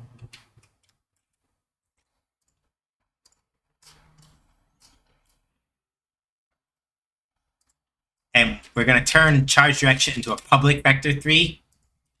We're going to do get protected set.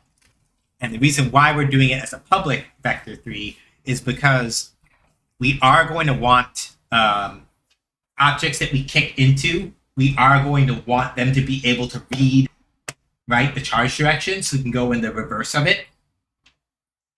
But we don't want other scripts to be able to set the charge direction, just to be able to read it. So we want it to be public for right now.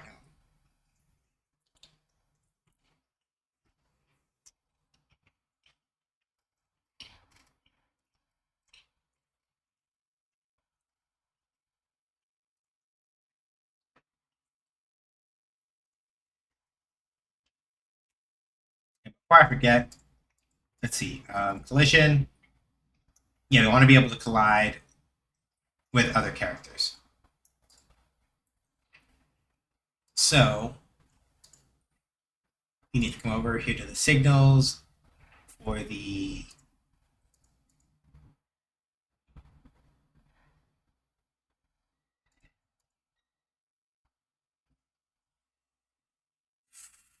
okay.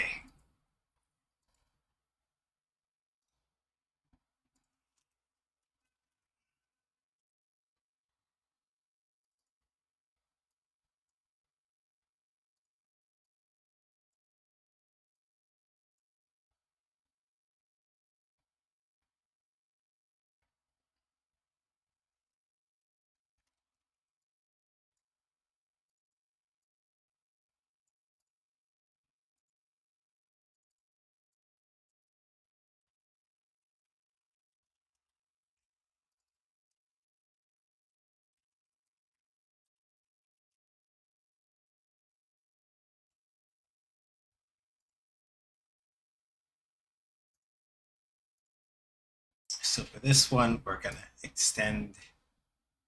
There we go.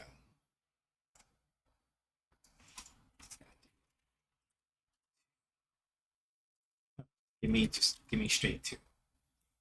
It's a little bit bigger. Right, and then if anything, we're going to take the transform and just do on 0. There we go. Just to slide it forward a little bit.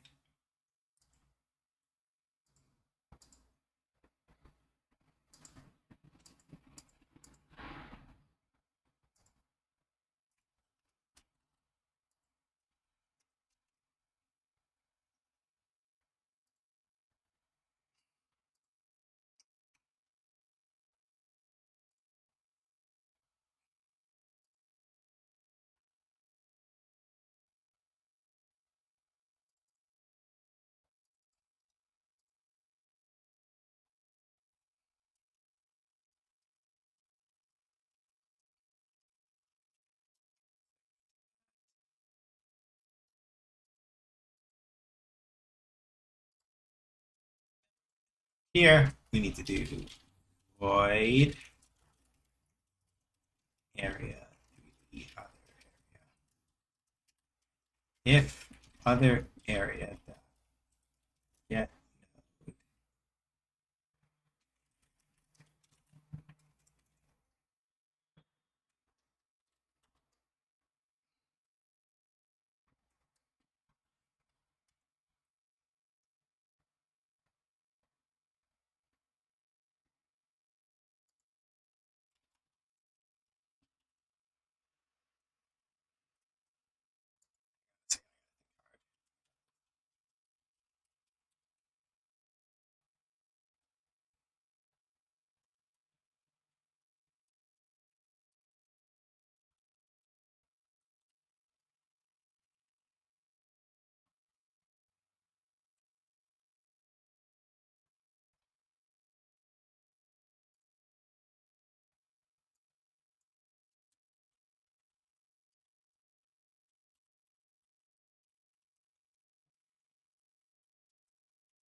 So this last part that I'm doing is basically um, setting up getting knocked back.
Now we need another timer for export timer knock back duration timer.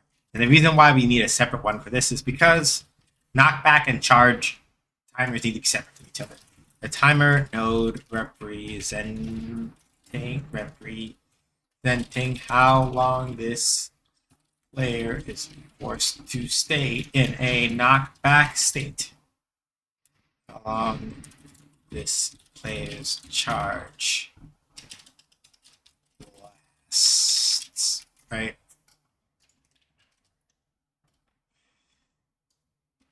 And then here we're going to do double knock back. Duration is how long the player is forced to stay in a knockback state.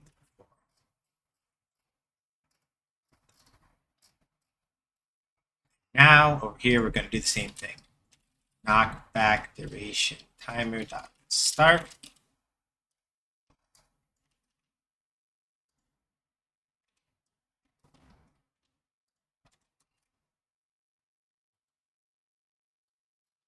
And then up here at the very start, we're going to do the same thing that we did, right?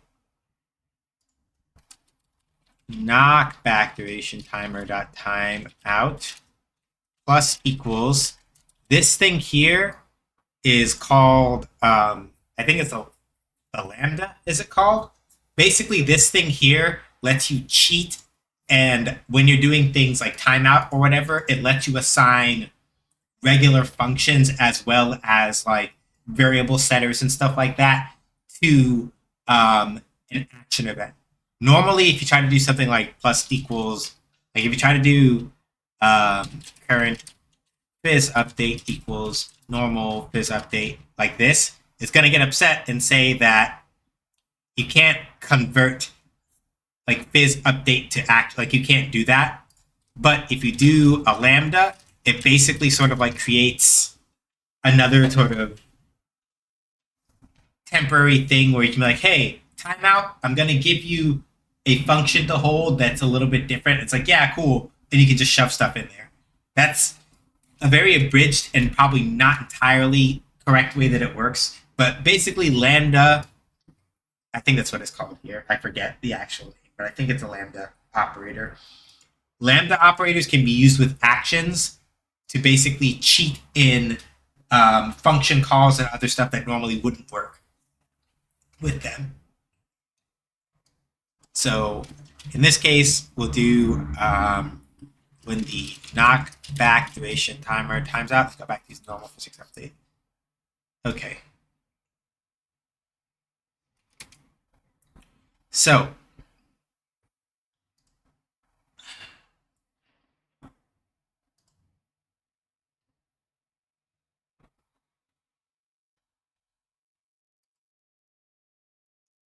I can't do this with a player actually because it's not going to work right. And I haven't figured out a way to do multiplayer controls in Godot yet. I'm going to have to think about that. So we're going to have to do something else really quick and dirty.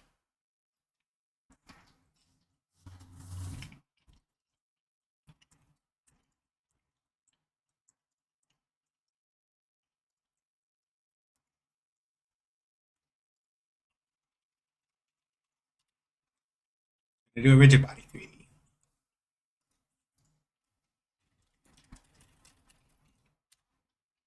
I'm gonna do collision shape 3D. We're gonna do a box shape. And then we're gonna do, what's this called now?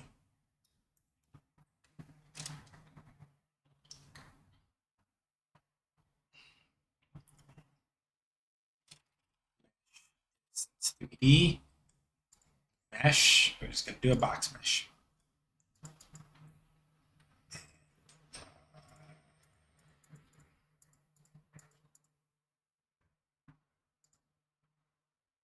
Collision. So with collision, layer indicates what is this thing? This is an object. Mask indicates what can collide with.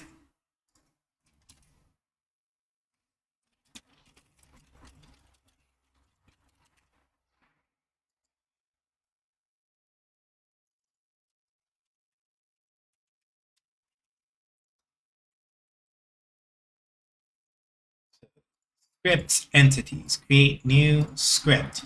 We're going to call this object script, and it inherits from rigid body 3D.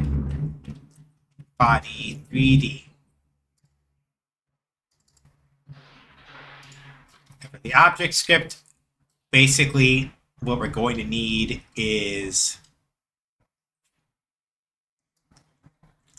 basically just a knockback direction.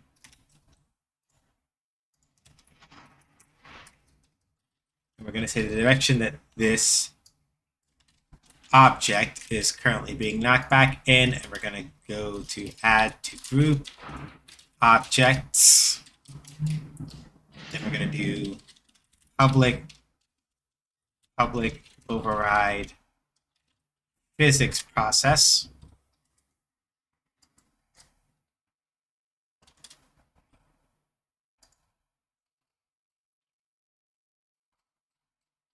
And really, actually, this is more I should rename this correctly. This is not knockback direction. This is knockback velocity, because I think we're calculating. Well, I got to think about this. Let me take a look here. Nope, this is a velocity because we have a speed and a direction. So this is charge velocity.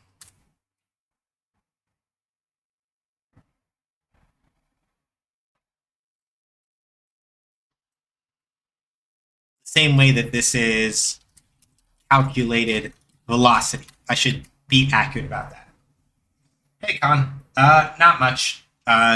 Just working on some game dev stuff. So, basically the reason why I'm stopping to rename these is because I sat and I thought about it, and if a speed is involved with a direction, it's no longer a direction, it's a velocity. So this is more like knockback velocity. And I'm going to say the speed, the velocity this player is currently charging at includes both speed and direction.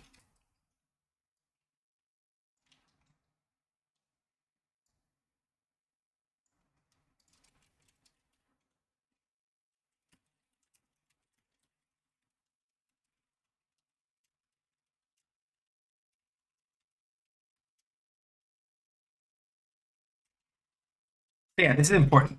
So similarly here, it's knockback velocity.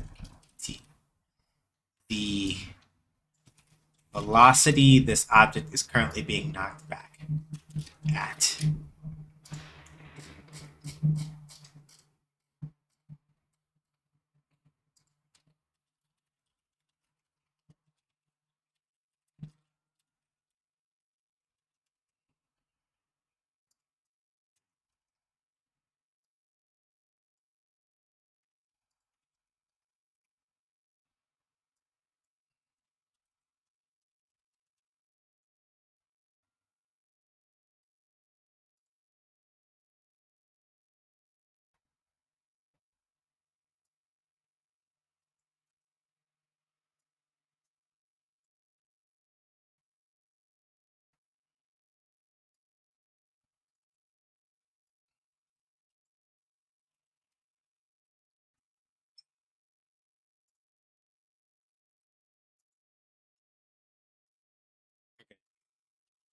public void set knockback vector 3 new velocity. Yep.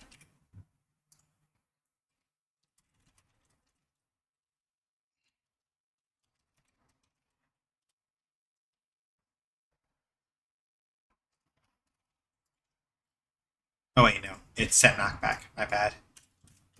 Night, Stubby.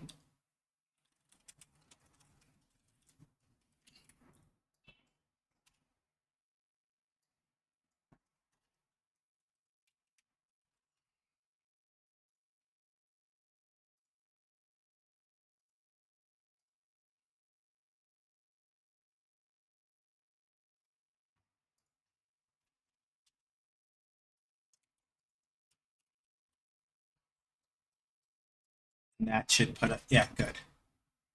Okay, and then we're gonna grab scenes, entities, test object, throw you right in here, transform.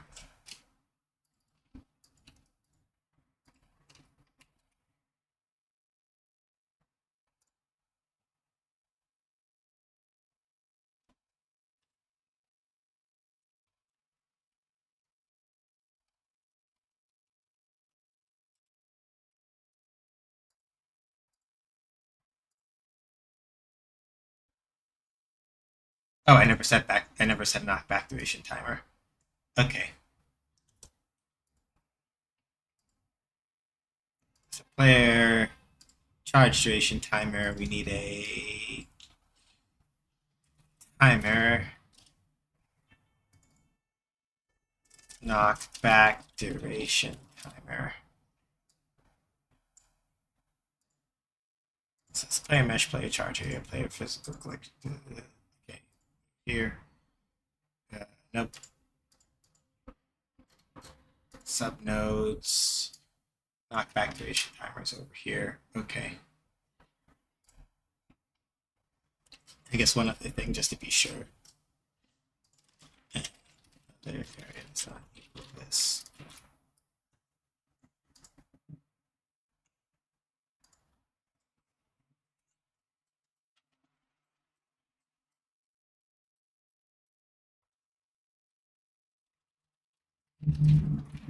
Oh, hold on. Let me just do this real quick. Subnodes, we want export area 3D self area. Self. Chunk.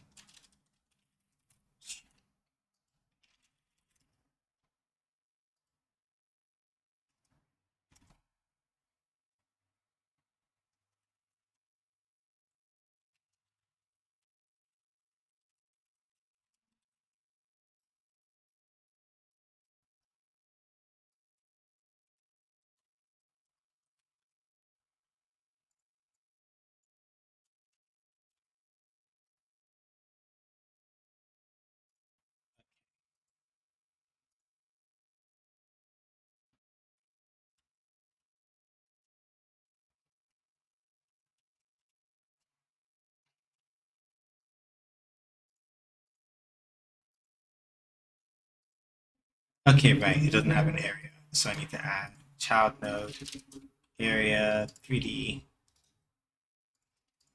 Copy this collision shape, put it in there. Okay. So here's where we get a little interesting, I think.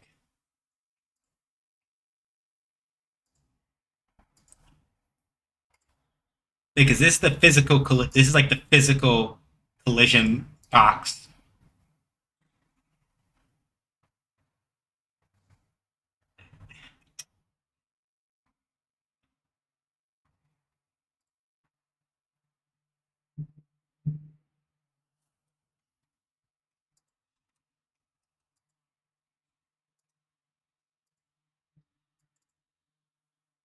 Say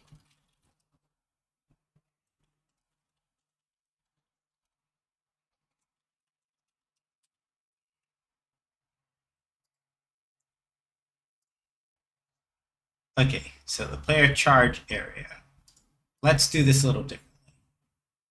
Let's do this a little differently. I'm going to come over to collision real quick. So the player charge area is neither of these things. The player charge area is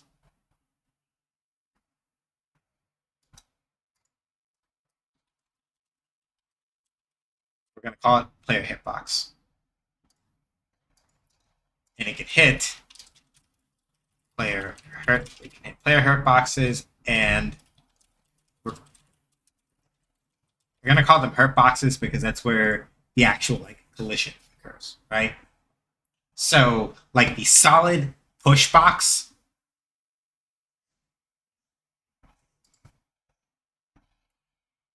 this part, well, the actual solid push box is this over here, the player physical. So we'll call this instead the player push box, right?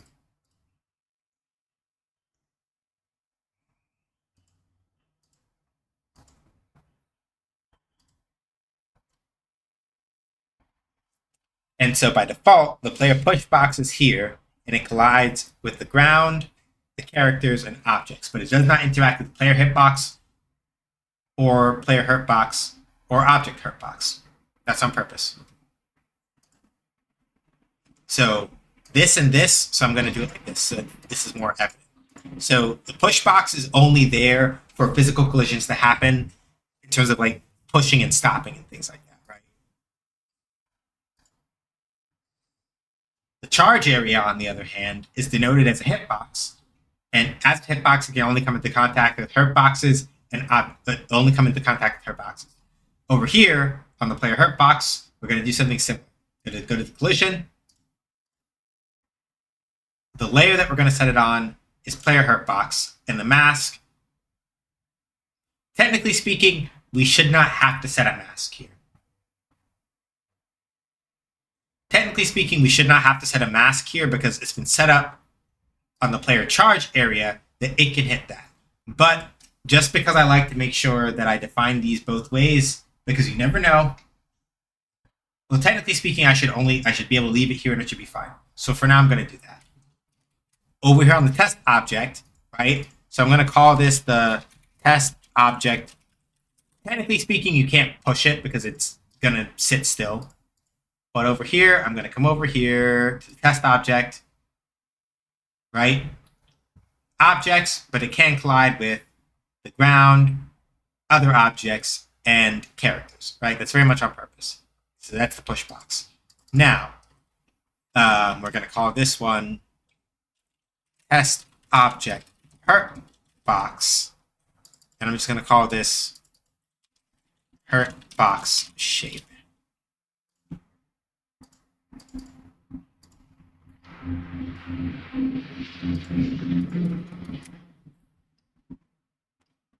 Now, for this thing, we're going to come to the collision.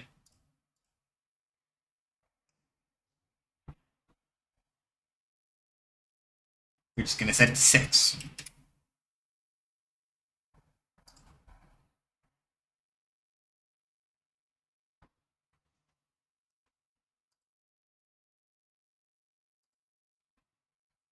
Now I need to put an object script on this because I forgot to do that. Build it real quick and get this thing to like wake up. Hey. Oh, I need to... Do I need to? I may not need to.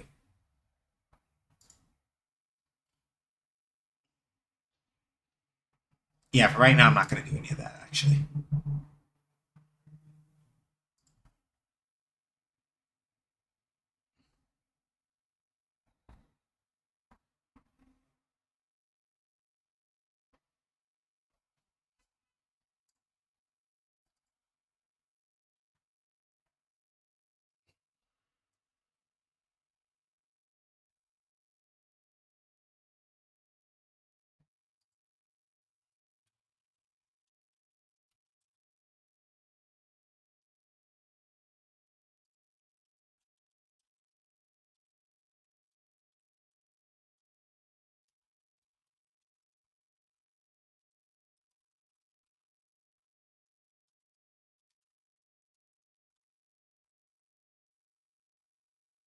Okay. Then we're going to do if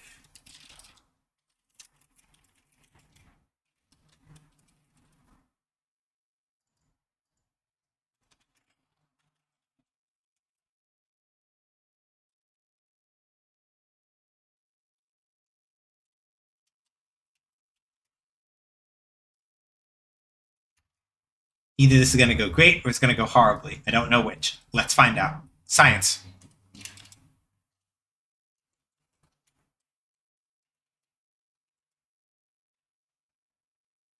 All right. Yeah, it didn't move. Okay. Let's see.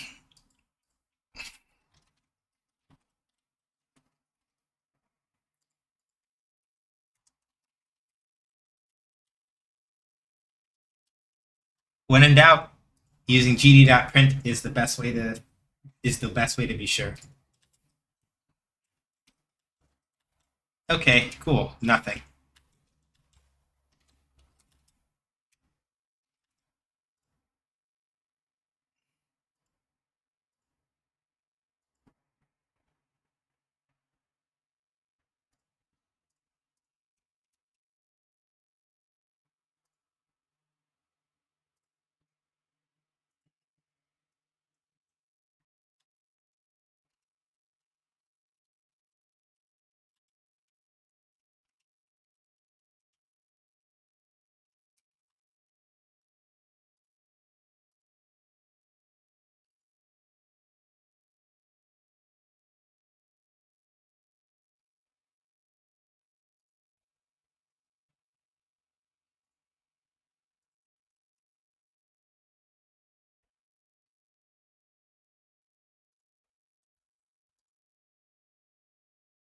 Wrong. Okay. Let's try this again. Remote test map.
Okay, we're almost there.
Decisions.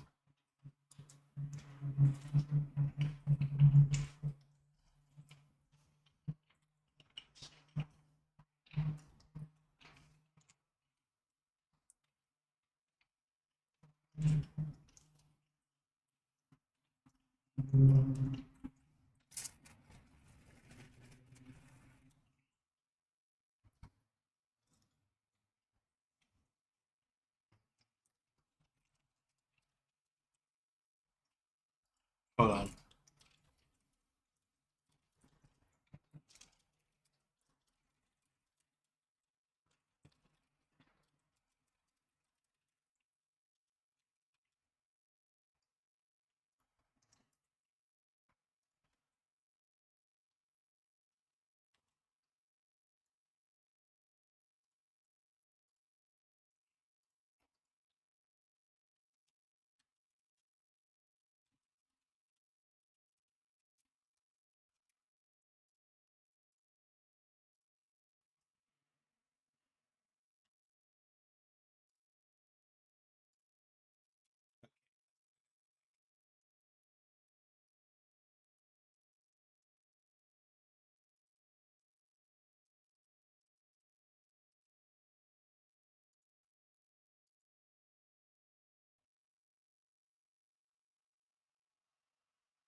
Right, because I did it that way the first time. I gotta think this out a little bit.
I have no idea if this is gonna work or not. I just did that on a lark. I expect this to not work. Yeah, that's what I thought. I'm like, there's no way that's gonna work. I'm like, nah, it's not gonna do it.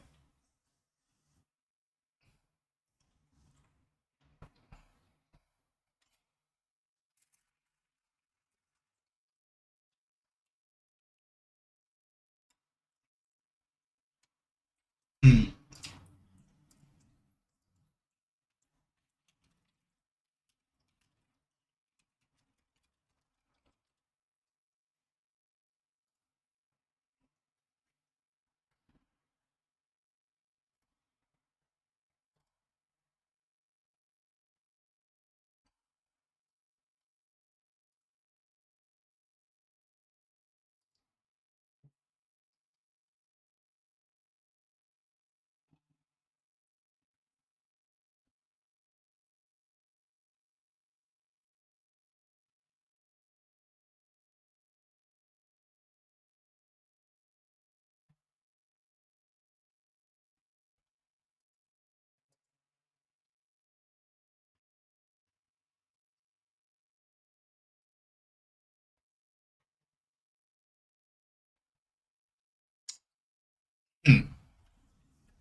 Yeah, that's true.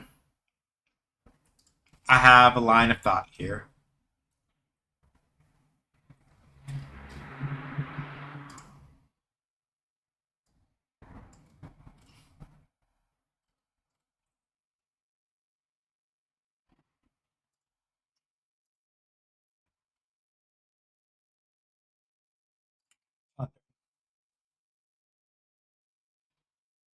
I might leave this here for right now because we are at about time, and I don't want to get caught up in ads when it's time to send us somewhere. So you know what? I'm gonna call it here.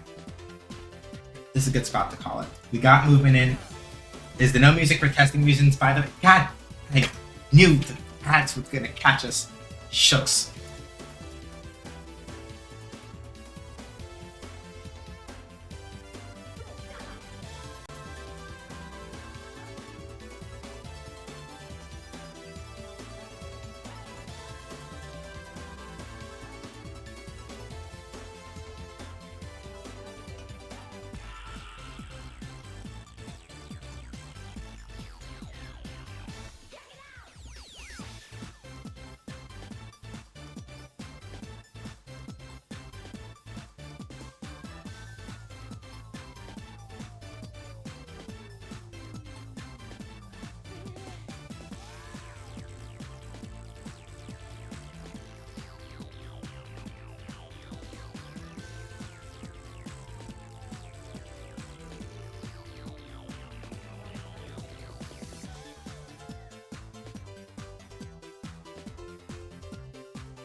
And now we have beat. Wait.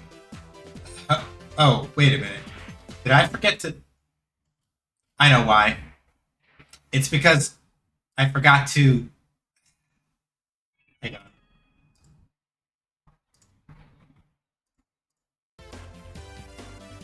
I literally forgot to add the music from.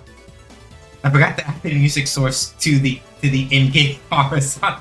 That's why. Anyway, we fixed it. It's fine now. I literally forgot, and nobody told me nobody told me because nobody was expecting it. Anyway, yeah, I'm good at streaming. Very good at streaming. Anyway, let's go figure out. Yeah, okay. It's Twisted. We're gonna go hang out with Twisted. I am absolutely the best, 100%. Okay, so Nightbot took care of two of the major things already. So we're gonna go hang out with Pleasantly Twisted. They do variety streaming and all that stuff. They're playing Lost Odyssey today. PT is easily one of my favorite streamers on this platform. Always a good time. We haven't gotten to raid her in a while, so we're gonna go hang out with them for a bit.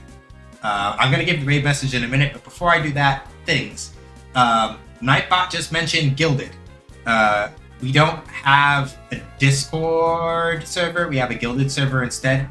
You do unfortunately have to make a Roblox account, so if you don't want to do it, it's fine. I get it. But if you want to hang out with us when we're not like doing stream stuff, Gilded. The reason why I prefer it over Discord is because a lot of the features that Discord makes you pay for, Guilded has for free.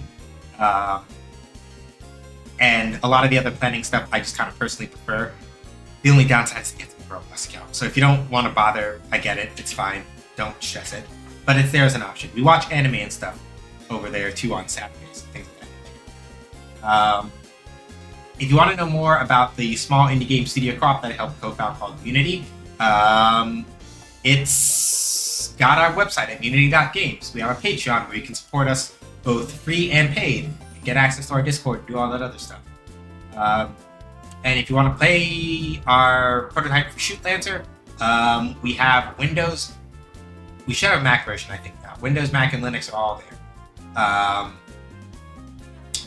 And then last but not least, links. Co-host is shut down, and at some point, I keep saying this on streams, but it's because I literally have to